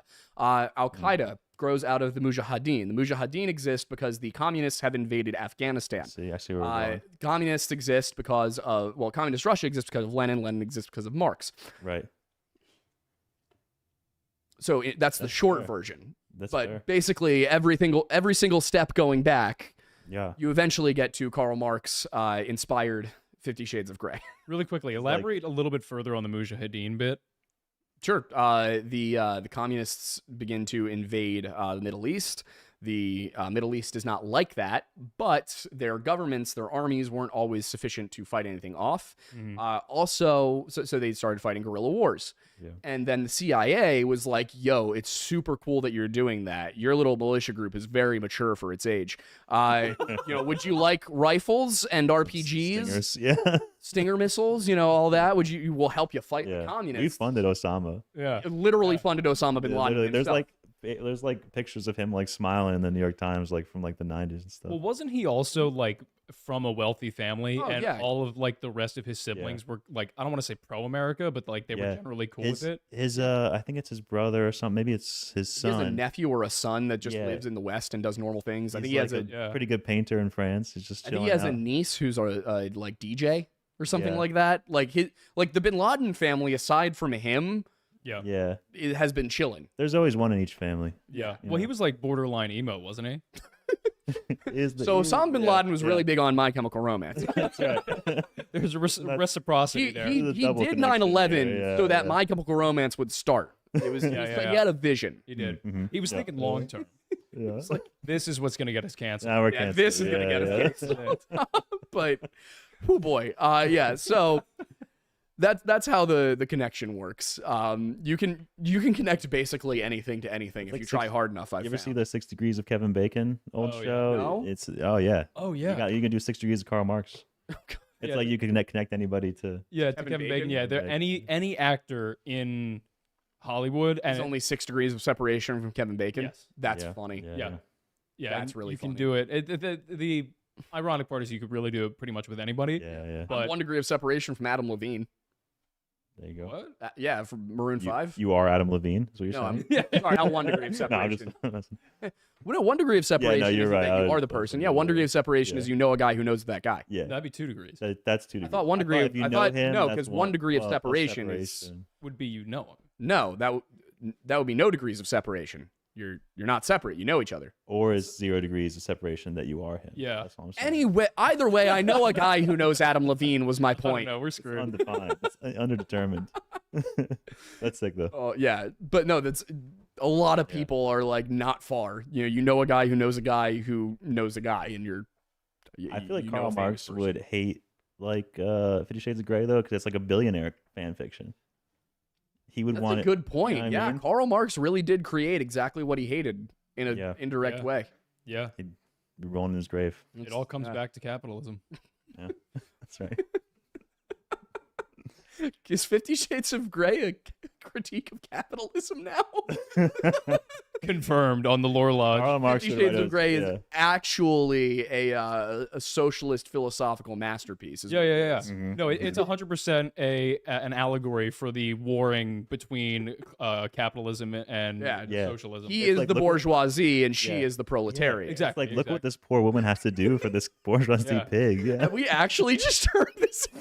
Yeah, no, we 100% did. And I now want to see a group of economists sit down and like dissect the whole series. If she wasn't so alienated from her labor and living wages and things, I think she wouldn't have to do this. You know? You could absolutely submit a paper on this to an academic journal and get it published. Yeah, 100%. 100% Do could do it.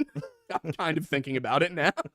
The funniest part is I've never actually seen any of the movies, so I'm just kind of projecting what I'm assuming happens in them. Everything you think happens in them happens. Yeah, that makes sense. It's precisely what you expect. I've only seen one of them, but it is precisely what you'd expect. Oh, but all right, more questions. All right, so we're gonna go back to the beginning here. So Miss Maury for $5 Let's says do most relevant first. most relevant. Yeah. All right, then this is a kind of fun one that's slightly relevant from Tyler Dalrymple for $5. Says Romans had a small steam engine. It was called the Heron's engine, but they saw it as a parlor trick. Always wonder what would have happened if they had put it to work. Oh, And have you heard about that at all? yeah, but okay. I have a very strong opinion on the Roman Industrial Revolution. Okay. That I might even. Sentences I did not think I'd ever hear come out of anyone's mouth. This is great. I love it. I think that I might even try to write a paper about this at some point. But like, I think there's a very clear reason that the Romans were never going to have an industrial revolution, and why it happened in Europe when it did. No ancient civilization had invented IP law, like intellectual property law. That's true, yeah. And so the Greeks and Romans, we always think about them like, oh, they wanted to do philosophy, right? Thank you. Well, the medievalist opinion is they had slaves. Yeah, but I like still, yours. you know? I think yours is a good point. because okay, so intellectual property law, like patents and copyrights, is a very weird thing. You can own an idea, Yeah. and if you can't own the idea, like who cares if you make a better plow? You can't make money from it because as soon as somebody sees your better plow, when you sell one copy, the dude's gonna copy it, right? Yeah. So you couldn't even make money from selling books. Like people would just copy your books. So intellectual property law is, besides there's one case of an ancient Greek city having one guy having the right to make this type of cake. Mm-hmm. He was the only guy who could make that type of cake. He owned the recipe. Other than that, there's no intellectual property law until you get to like 1300s in Europe, Mm-hmm. and then of course, Guild system. yeah, exactly. It comes right out. So it's like kind of, it makes sense that it comes out at that time. And then after that, like obviously you can make tons of money. Mm-hmm. Yeah, that's what causes the Industrial Revolution, because you can actually make money from inventions. And Yeah. I think that's like the necessary and sufficient thing to cause an Industrial Revolution is the invention of intellectual property law. And we're so immersed in it that we don't realize how weird it is that the intellectual that you can own an idea, right? Well, when you think about it, during the Middle Ages, a lot of the advancements that were made in things like crop rotation, leaving one field fallow each season, so that and then doing a different crop. Yeah. In each of the 3-field systems, and then also crop rotation, which was you planted one thing and then the next season you planted a different thing in that field, so that they were using different nutrients. They didn't necessarily know why it was working, Yeah. but they realized that, okay, if we plant beans this season and then we plant wheat the next season, they grow better than if we just do wheat both seasons in one field and beans both seasons in another. It was because the nutrients would replenish over time. That was pioneered by the Catholic Church. Was it really? That was monks. You would have these monastic communities where there was really no outside world to them. That was the whole point of a monastic community. So they had no reason to compete with each other. They only had reason to cooperate. And they didn't have to worry about wars because they were protected by the knights of the realm. They didn't have to worry about taxes because they didn't get paid anyway. And their whole thing was, I've dedicated my life to Christ. That is all that matters to me. So I'm going to just work on whatever will better humanity. So what they did was they wrote books, they recorded history, they worked on theology, trying to better explain Christianity to the people because their whole goal was saving more people's souls. Right. This is a lot of people really like put this undue level of cynicism onto medieval clergymen. There were some who absolutely were power hungry, but the monks had absolutely nothing going on besides whatever they were doing. So a lot of them were brewing beer. A lot were making wine. A lot were planting food, and they didn't need all the food. So a lot of the times they'd make all this food, keep what they needed, and then distribute it within the community. So in order to do that, in order to better feed more people, they started doing crop rotation. And you see a whole bunch of different things in this vein that are just the church pioneering it because nobody else had a reason to do so. The thing that made you the richest in medieval Europe was war. Yeah, it's nuts. It's crazy how the two different styles of mentality both drive innovation. Where, like, you know, what you're talking about is ownership drives competition, which drives innovation. But then you have the total opposite, where it's, you know, total lack of ownership drives cooperation, which drives innovation. Ideology drives innovation, basically. Which is it's crazy how both of them work in such fundamentally different ways, but they both work. Right. There's rarely one way to do anything. There's very often multiple ways to make something happen, and this is one of them. I think you get innovation. You'll get innovation across any society, really. But like, you know, like even like ancient China and stuff. There's like when it's top down, I feel like it tends to stultify. You know, exactly. What I mean? Right. So like you need like you're saying, like if the monks are like really caring about what they improving humanity, or if somebody wants to make a bunch of money, you know, right, then you start getting that engine going and start getting some innovation. So. As long as there's a level of autonomy in the decision making, at the ground level, then that's really what matters. Love that. The next one that's relevant is from Totally Not JMO for $2. Thank you.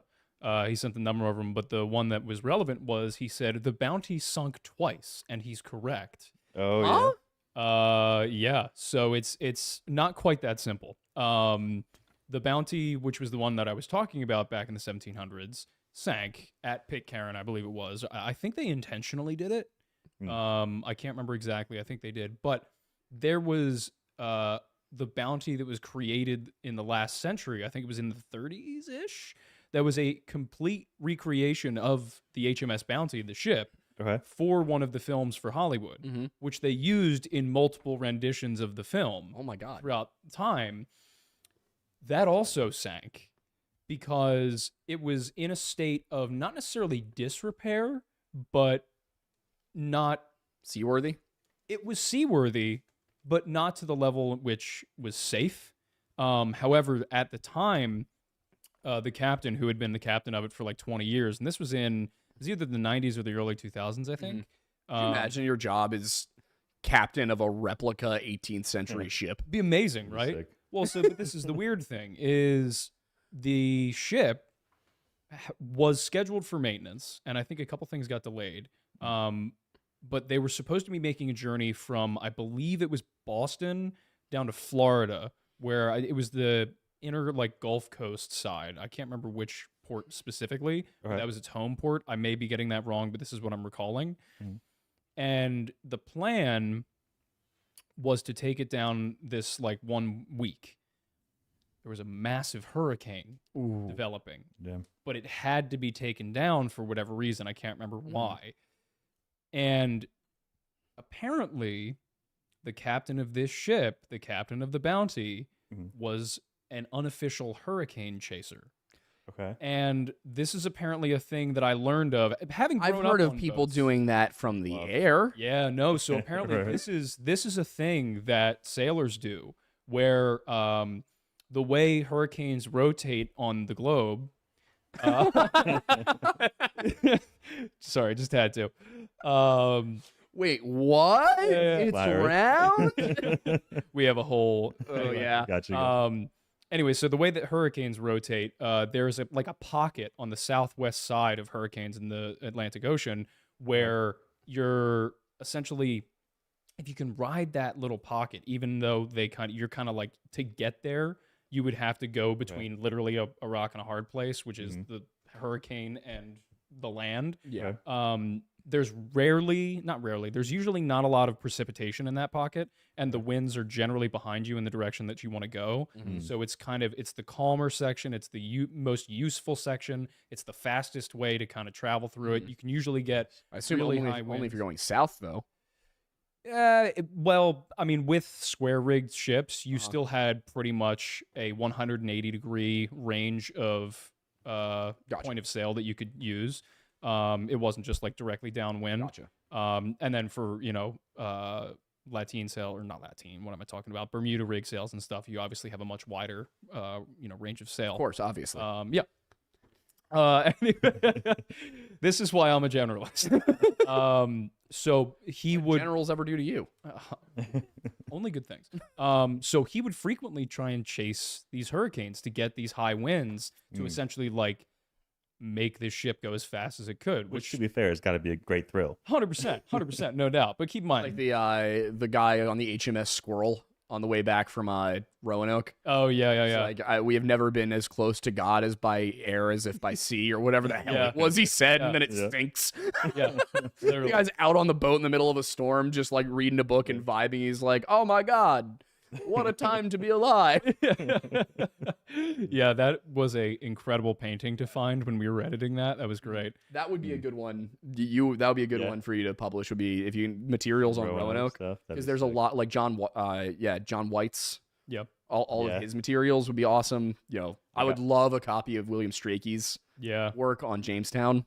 I'm just hinting, just saying. I have a Colonial America one. I'll tell you off. It's maybe a few months away, so I'll tell you off. Please do. Camera, but Nice. yeah. But yeah, so essentially, he was trying to chase this hurricane, and everybody was telling him not to, even the crew. And he was like, "We're golden. Like, we're so fine." Why could the crew not just, not chase the hurricane? It's a sailing ship. He can't just steer it. Is the bounty is the HMS Bounty going to have another mutiny? I would hope Right. so under these They circumstances. They attempted to.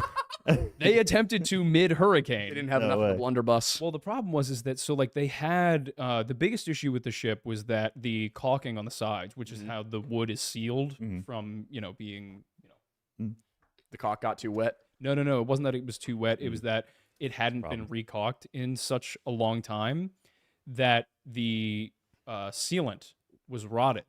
And so water was seeping through, even just without being in the hurricane. And they had pumps that would run consistently. You stop it. I know what you're doing. Anyway, I'm trying. I know. You're trying so hard. How long had it been since it was recaulked? At least, I think it was like 5 to 7 years. It might have been longer than that, but it's supposed to be time. every 2 to 3. Yeah. You really gotta get recalled for 2 to 3 years, else it'll start seeping. Oh my god. Sorry. You don't want leakage because of your caulk. Got him. And the pumps just wouldn't keep it dry. There was just too much coming through. Just keep going. Just finish the story. Anyway, so one of the pumps ended up failing. And so the seepage just got worse and worse, and they started to literally like slowly sink. I'm gonna lose it now. Oh boy. Okay. Oh. Moving this thing over here for a minute. The three of us. Anyway, yeah, so the ship sank. I had to bail out on that story. There was no way to get through it without you passing out. I'm sorry. No, it's okay. Lesson learned. The words of sail just have me a little silly. You're not familiar enough with being a seaman to You stop it right now. yeah. Okay. Yep. So it sank a second time. All Yeah. the Where? seamen were lost. In the middle of the Atlantic Ocean. That's in tough. the middle of a hurricane. Did they all die? No, the Coast Guard was able to get there. Okay. Yeah, In the middle of the Atlantic. Uh-huh. See, I heard that even with the hurricane, they're gonna be fine. But the guys that were supposed to be doing the caulking, the captain was making them dance. Yeah, that was the Instead, problem. yeah. They You know, were too tired from the dancing to actually properly recalk it. Yeah, exactly. Yeah. And yeah, Yeah. it was all sorts of bad. Terrible. But yeah, big win for the Coast Guard there. yeah. It's the moral of that story. Next question. Oh boy. Well, JMO also wants you to talk about the first page of Berserk. I don't want to. Yeah, I don't want to talk about the first page of Berserk on this stream. yeah. That he sent like 3 super chats. I will. related. I will. The first. What is the We first try and page of keep Berserk? this show PG-13. The first page of that book is not PG-13 at all. It's. But how did Karl Marx create Berserk? God, I'm gonna. That's gonna lead me down a whole other rabbit hole. Let me probably put it this a way. Yeah. Let me put it this way. You know when you're on a date with a nice, pretty lady, and then it turns out that she's a freakish hell demon, and you find that out only after you get back to her place. When you're recalking? I You think fit in she's well been here. doing it. You Yeah, fit in well you here. do fit in well here. You We want get you it. back more You often. get us. Oh, I'll definitely come back. Oh yeah, it sounds like you're speaking from personal experience as well. Oh yeah, you know, Yeah. something that happened to me several times in college. Yep. Uh, You eventually learned the lesson. thanks, yeah. You got to make sure that you hit him with some holy water before you leave the bar. There you go. Very supernatural coded. Oh God. Okay. Next question. You assume there's anything relevant. I hope there is. Miss Maury was saying that she was happy to be putting down her documentary about 6,000-year-old at ATLATLS. Altalts? Lottles? Yeah, it's a spear thrower. Yeah, being Oh, pulled out of sick. the ice in the Yukon, Yeah. What, the Yukon? apparently. That was the documentary she was watching before this. Maury, you're going to have to give us some more info on that. That's no. It's just the Yukon's like north. 6,000-year-old ones in the Yukon. Apparently. That's Pretty interesting. cool. It's pretty Yeah. cool. Wait, Generally, that's been understood to be like a more southern invention. yeah, when's the oldest? What do you call it? Atlantis? Well, I mean, Atlantis? I think from what I'm remembering, not that old. Yeah, yeah. I might be Atlatls? misremembering it, but yeah, Altlattles. Models. That's cool. Well, the term for it comes from, I think, the Aztec language because that's where they first encountered them. But then Oh, they've yeah. been finding them older and older going up into like Nevada and Southern California. Okay. Yeah, so That's cool. that's just interesting because if I'm getting the timing right, that would suggest that it actually was invented further north and moved south. Because there were very few migrations from south to north. There were a Okay. lot of migrations from north to south. Right. Like the Where's- Dene. where's The Dene Yukon started again? up in the Yukon. What? Where's the That's Yukon? northwestern Canada. Okay. yeah. Yeah. In fact, if I'm not mistaken, it borders Alaska and Okay. and the Northwest Territories. Maybe they brought over the Mongols did it. Yeah, well, I'm not sure exactly when the earliest ones from like the American Southwest are, but I would be curious about if that Yukon one is older because that would suggest that it was invented in the north and came south with maybe with the Dene. Yeah. But that would be no, it couldn't have come south with the Dene. That would have been too late. That's interesting. Yeah. I want to look into that. Yeah. No, I think it's worth it. Also, Native JMO, American history is cool, dude. Yeah, it really is. Dude. JMO said that the cabin boy that you were mentioning was eaten Okay. eaten Yeah, during a sinking that inspired Moby Dick. Oh, no way. Yeah. I didn't know that. That would be a cool movie, like a cruise ship that gets stranded out at sea, and like people turn to cannibalism, and you got Oh, There was I was a gonna say there's the Poseidon Adventure and also the Poseidon Adventure. huh? There's 2 of them. Oh, Oh yeah. There was one from the 70s or 80s and then one from like 2006. That's crazy.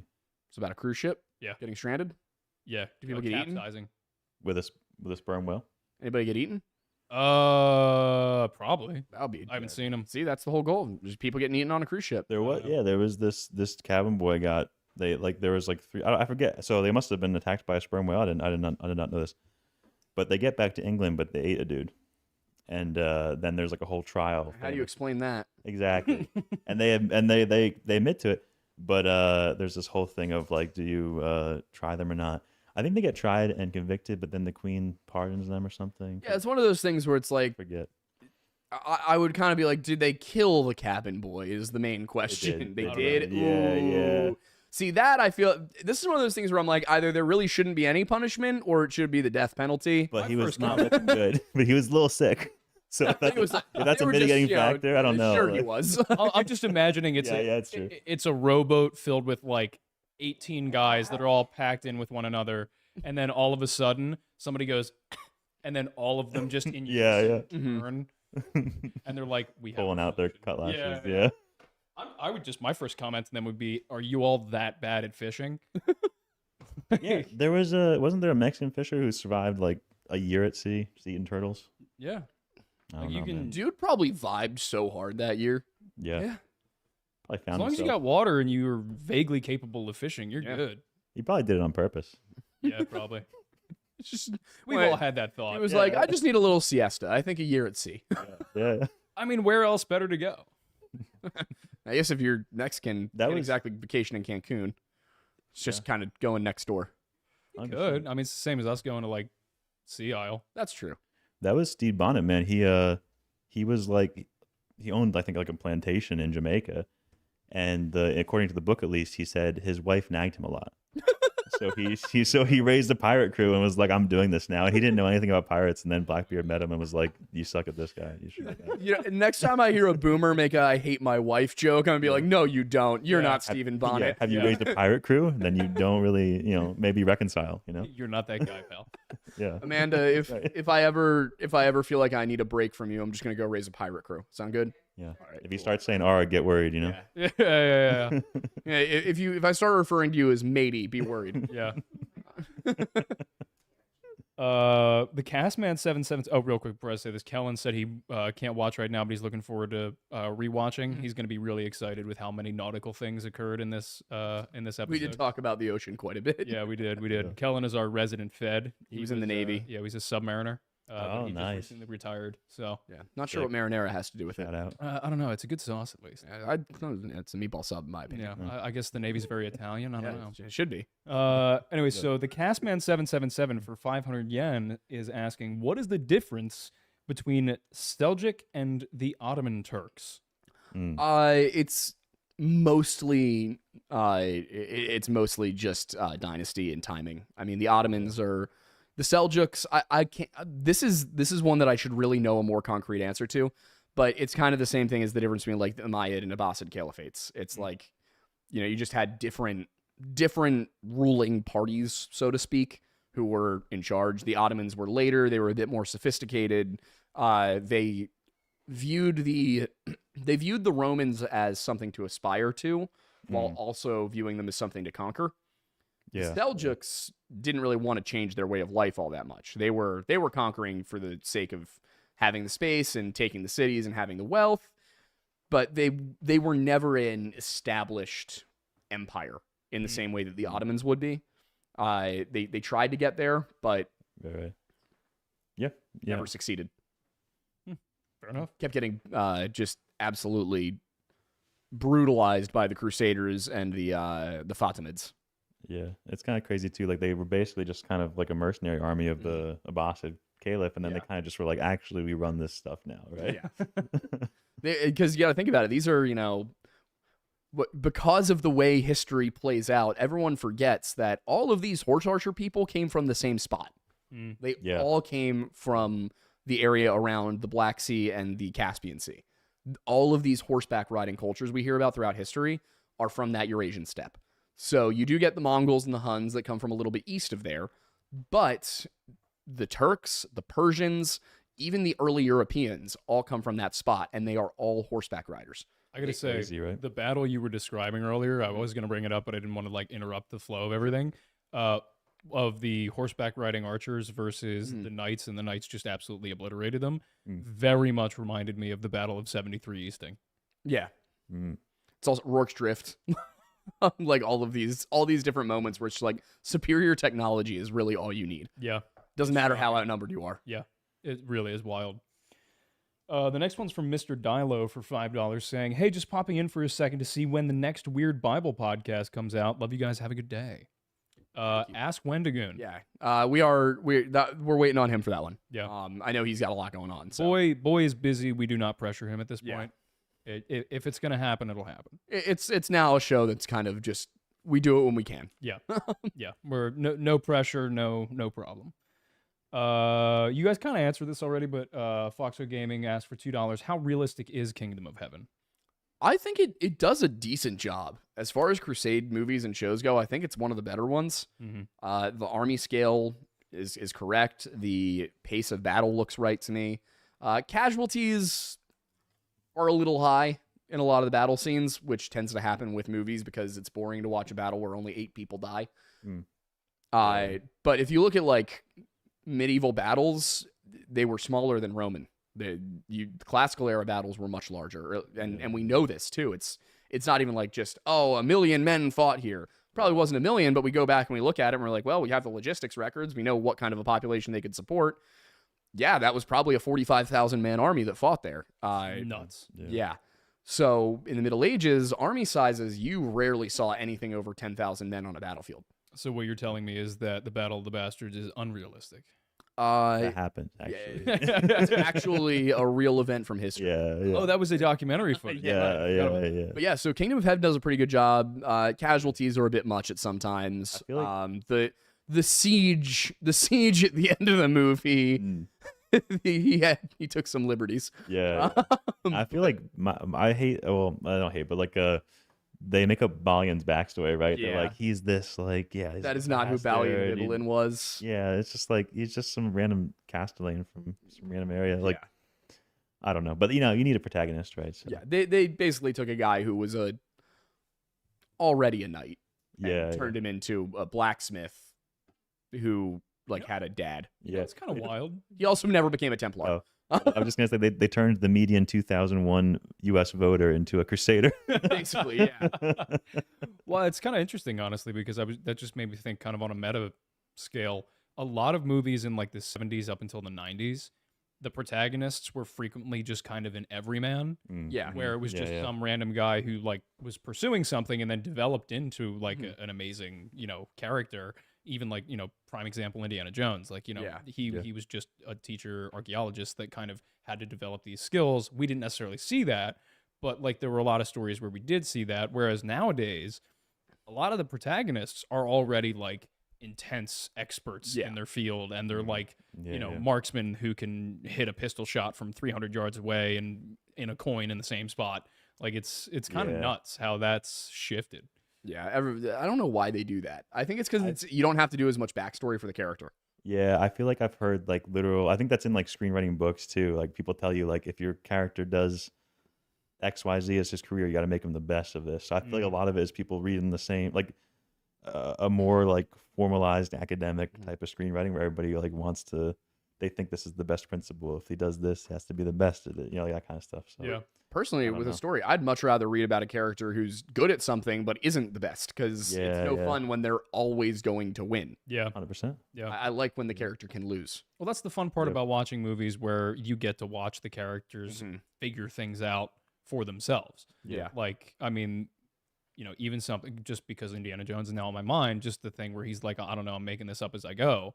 And just kind of watching him put the pieces together in the film, and then things continuously go wrong, and he has to figure out a solution out of the issue that he caused. It's like, that's way more interesting than somebody who's just like flawlessly executing everything. It's also way harder to write. 100%. Yeah. I was gonna say it's a great example though, because like you see in the opening sequence of the first Indiana Jones movie, you see that he's a badass. Yeah. But he loses, right? Yeah. So like he doesn't get whatever relic he was going for. So yeah, it's true. I think it's partially why I love the character of Obi-Wan Kenobi so much. Yep. Is in Star Wars. Love the original Star Wars. Yeah. Obi-Wan makes a lot of mistakes, but he's also one of the best Jedi of all time. Oh. But you're never in a position where you're like, oh, this will go well for him. Yeah. No, he gets himself into positions where he has to be rescued over and over again. I argue not only is he the best Jedi of all time, but he is also the most important character in that entire series. Full stop. Oh, it's the same. I feel the same way about Sam in Lord of the Rings. Oh yeah, Sam's a true hero. I wrote a paper on that in high school. Yeah. Sam was the true hero of Lord of the Rings, not Frodo. Frodo's actually kind of a whiny little baby. I can see that. The ring is corrupting my mind. Just don't let it. Skill issue. God, man. It's just jewelry. Amazing. that filter that I keep seeing on TikTok of like the mewing filter, I want to see. I want to see that, but with Sam. But him saying that, he's just like, "Don't let it. It's just jewelry." It's at the end of the movie, he's just such a chat about it. He was like, "I can't carry the burden, but I can carry you." And it's like, I'm pretty sure you could have carried the ring. Yeah, 100%. probably would have made out better. You have zero ambition, Samwise Gamgee. You're precisely the best person to carry the ring. Yeah. Have you seen the memes where it's like the ring is on one side and he's like, "You could have the biggest garden ever," and then Sam's on the other side and it's like, "I already have a garden, you idiot." Sam sees the most mid hobbit in the village, and he's like, "She's the most beautiful woman I've ever seen. I must have her." Whoa, we can't have some rosy slander now. Come on, no. I've only seen the movies once, and it was the one time with you where you essentially forced me to watch the extended cut of each of them in order as at you the same should. time. Yeah, That's how you should. You gotta watch Yeah, them again, yeah. man. No, we're gonna have to do another marathon because Yeah. it was a lot to take in one sitting. Yeah. Sam would like have a layover in Minnesota, go out to a local diner, meet a waitress who's never left her hometown, and be like, "You're the one. It's true. You're the one for me." Yeah, He Samwise sees beyond Gamgee the is so surface. Midwest coded. dude. And He in, is. in I the, could see him saying, "Oop, let me just sneak right past you there." in the Actually, okay, wait. There's an edit to be made here. As in the scene in it's the third movie, right? Yeah, where they're in not Minas Ethel. It's the one on the other side, Carathungal, okay, yeah. where he's sneaking around stabbing orcs to rescue Frodo. Yeah. They're like, "Ooh, let me just sneak past you." Oops, sorry there. Dude, they do him so dirty in the books too, because there's a scene where the hobbits all come back to the Shire and they're like liberating the Shire from Saruman's guys and stuff, right? He goes to Rosie and he's like telling her, "Oh, we're gonna go like do this kind of stuff. I just want to make sure you're okay." And she's like, "Don't go leaving Frodo now that he's really in trouble for the first time." Like, wow, Yeah, like, come on, man. Rosie has like, no idea what's Like, going really, on. I was no just- idea. Yeah, Like, I was dying on the side of a mountain and got carried by an eagle. He's got to be like, "Okay, Rosie." Sure. Is nothing I ever do good enough for you? Incredible. Oh, JMO's asking for $5 in honor of the new Powerwolf material. Could we get Joan of Arc video, please? Ooh, I haven't heard the new sick. Powerwolf album. I'm gonna have to listen to that. Joan of Arc would be a good story, and it's again one of those things that you can talk about, like what really happened. You know, Yeah. what about it's true was because there's the theories that she was like schizophrenic. There's theories that there's the story, of course, that she actually was hearing from angels. Some people have said it was all made up and she was a puppet. Yeah, it's wild. I could do some gameplay footage of Age of Empires 2's Joan of Arc campaign to put in there. I'm not gonna lie. So I did a video a long time ago, just a very short TikTok about Joan of Arc, and before I did it, I was like, can't be as cool as people are saying, right? But it is. It's dude, she got like an arrow to like almost the neck. She got like an arrow to like the clavicle, and was just like she was climbing up a siege ladder all by herself, and then she went down for like an hour. Then she was like, "I'm gonna go back up there." Yep. It's crazy. She's just That's so sick. insanely badass. Yeah. Very cool character. Yeah, that's awesome. Carlos M. Carpio M for $4.99 says, "Just discovered your channel. Love your content. I will eagerly be awaiting the day you reach your goals." Oh, thank you. Appreciate it. Love the support. What are the goals? I think just generally like General Fair goals. enough. yeah, like Man, Gotcha. making movies at Yeah. some point. that's kind of Yeah, the main. that'd be sick. That's the North Star. Yeah. Very much for me. Him more game design. Yeah. Um, Now that I can, Nice. now that I feel like I have access to get into game design as Yeah. a storyteller, Do it. I kind of want to. yeah. Like, that was always what I wanted to do. Okay. And I felt like I'd have to go in on the ground floor. I was going to get a computer science degree. Oh, I was going yeah. to start there and then try and work my way up in Bethesda. That was what I wanted to do. Is I wanted to go work for Bethesda and work my way from the quest design, just the basic coding up to quest design, story design. That's what I wanted to do. And now I'm like, okay, well, I think I can use this to do that. I can maybe find an 100%, indie studio that's willing to work with me. Yeah. There's one I want Yeah. Donkey Punch. I want to work with them because That'd be they've cool. made a really cool Sick. medieval game Okay. that it Oh, mixes is that Bannerlord? Bellwright. Okay. It okay. mixes the city management stuff, so you build a city and all that, Mhm. but it also has a Mountain Blade style combat system. Okay. So you It's not as fluid as Mountain Blades. I'm It pretending definitely to know is what I'm more. talking about. I don't actually. I'm N64 Gotcha. beyond. Bannerlord but- is a Mountain Blade game, but gotcha, yeah, so it mixes those two genres really well of like the medieval on the ground strategy and combat with the city builder. I want to do that, but I want to do it in the Old West. That'd be sick, man. Yeah, so I want to have it be like the game idea I have. I'm just gonna say it because I want the game to happen more than I want to own it. Yeah. But I also, me saying it the maybe following helps is it a little bit. copyrighted. Yeah, the following is copyrighted material. Anyway, I want it to be that like you're with a caravan on the Oregon Trail and you break down and you maybe encounter a group of Native Americans who you have to work with them to survive. Okay. And so you start this little village with a Native American clan and your clan of pioneers, and you have to fight other hostile native tribes. You have to hold off white bandits. Possibly might have to fight like the U.S. Army at a couple of occasions. Just kind of like that, going through the story. I think it would be really cool, and I would want it to be sort of a survival and city building game. Yeah. That'd be sick, man. Yeah, I think it'd be a lot of fun. I gotta get in contact with some animators because I've got 3 seasons of an animated show I really want to do, like beyond the short and then the feature that we have planned for live action. It's tough to do do that, for now. But yeah, I got a whole series that I really want to do about street racing. Interesting. That'd be cool. Specifically, I don't know if you guys are familiar with. There's a subgenre of music called outrun. That's like a type of synthwave. Okay. It's based on a game of the same name from like the 80s. Where I need to run to the bathroom really quick. Yeah, you're good. You're good. But the game from the 80s, you have this like Lamborghini Countach, I think it is, or something along those lines. I think it's a different car. And it's just like street racing or whatever. And it has all of these like really vibey visuals, but then this synthwave subgenre came out that started to kind of like create that same aesthetic but with more intensity.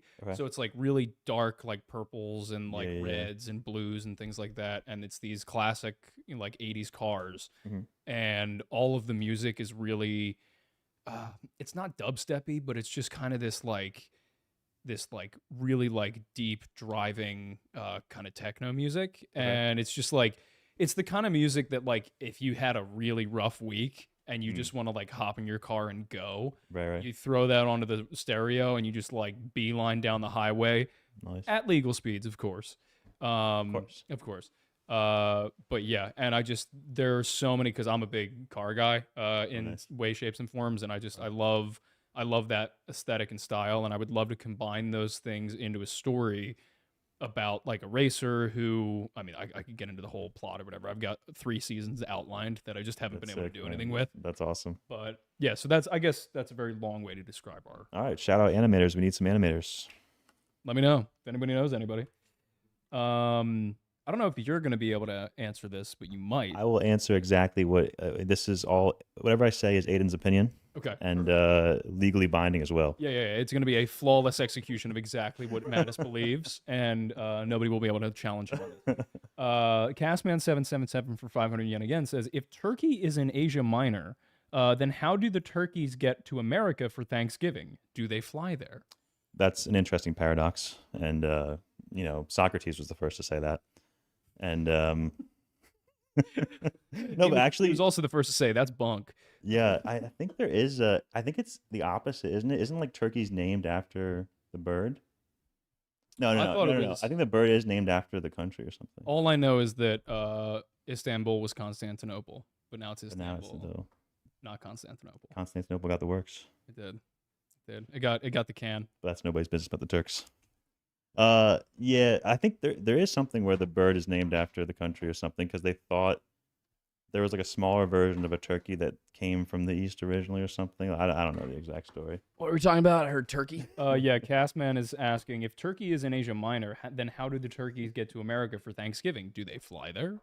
You know what? I have heard that they actually take a booze cruise. Yeah. They want to make sure the turkeys have one last run of it. Yeah, that's what I meant to say. They kind of, those like lazy river things. They get a bunch of like inflatable flamingos, and then they float over here on those. Yeah. Mm-hmm. They got to recaulk the ships, though. They do. Yeah. They do.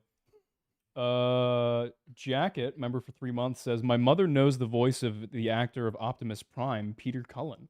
That's kind of sick. That's sweet. That guy also voices. Can he tell me it's gonna be okay? Probably.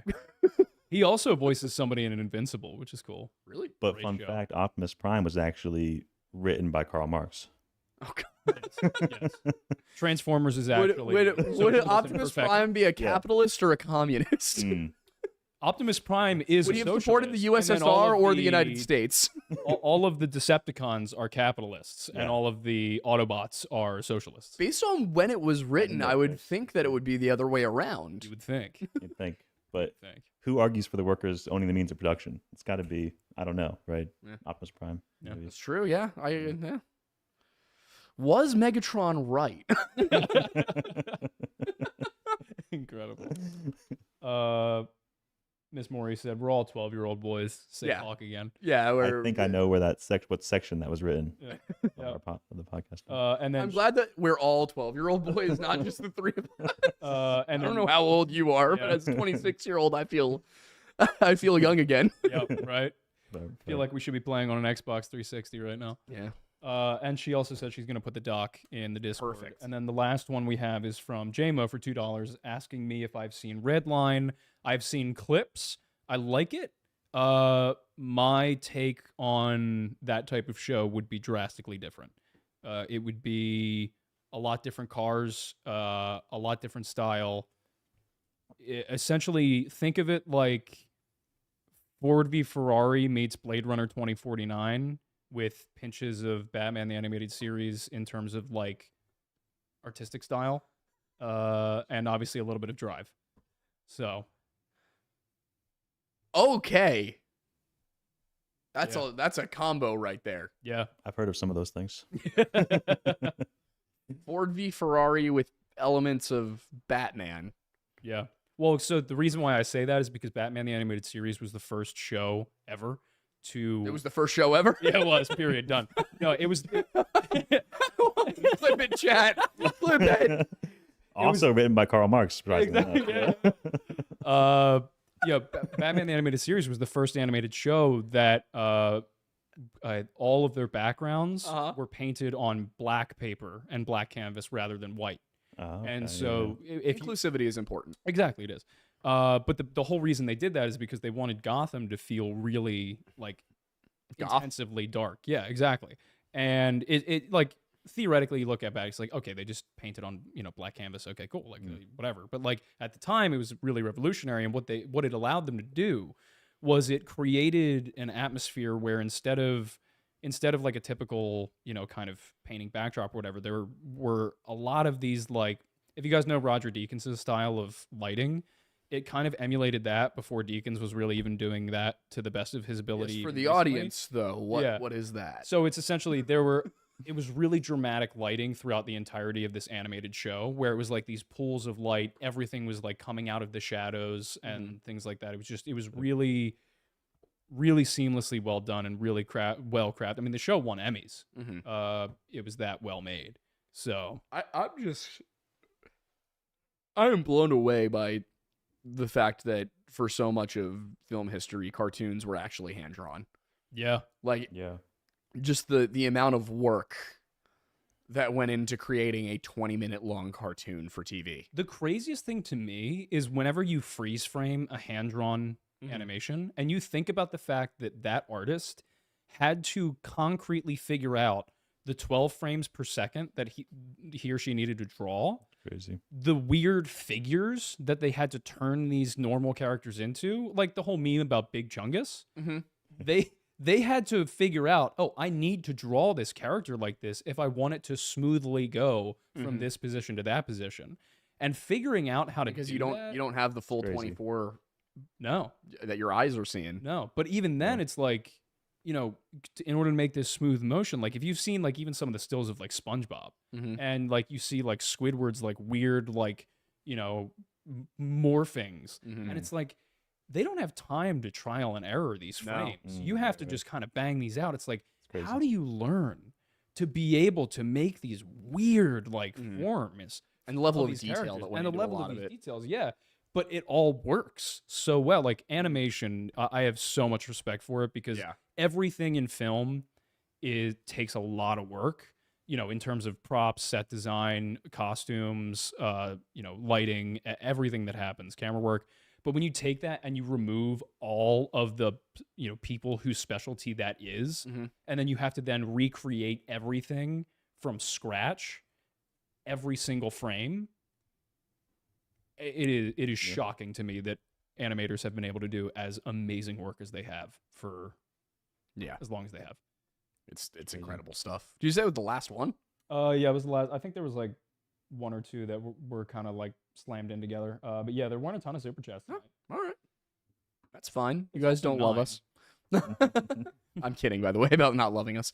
All right, well, cool. That brings us to the end of the show then. Would you like to tell people where to find you, just in case they don't already know, and also where to get the books?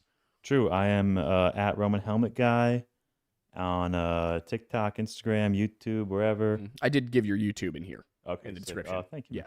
And the books right now, they're only available exclusively through TikTok. Is it just through TikTok Shop? It's just the TikTok Shop. I know it's going to annoy a lot of people, but that is what keeps the algorithm actually showing my videos. So for right now, do what you gotta do. You got to get it through the TikTok Shop. Maybe in the future we'll have other places, but check it out. All right, yeah. So at Roman Helmet Guy on TikTok, and that is where you're going to be able to find the books.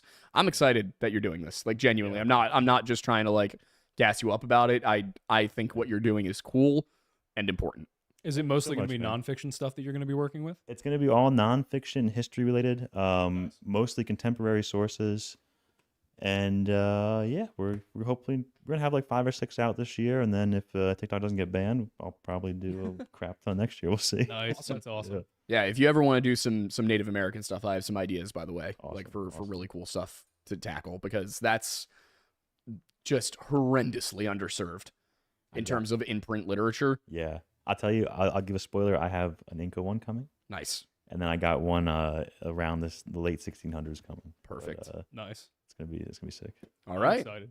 Well, thank you so much for having me, guys. Thank you for being here. This was very fun. I like this one. Yeah, it was a fun episode. This was a fun time. All right, everybody. You can of course support us by subscribing to the channel, sharing this video, and I usually don't do much of an outro here, but because we have merch, I gotta tell you to go to bunkerbranding.com and check it out. We have new designs, we have new logos, we have new branding. Redacted media is something we've been talking about. This is the first time it's been on a shirt. Yeah. So sick. I do want to get the Only Phantoms one. I want to get them to do the Only Phantoms one.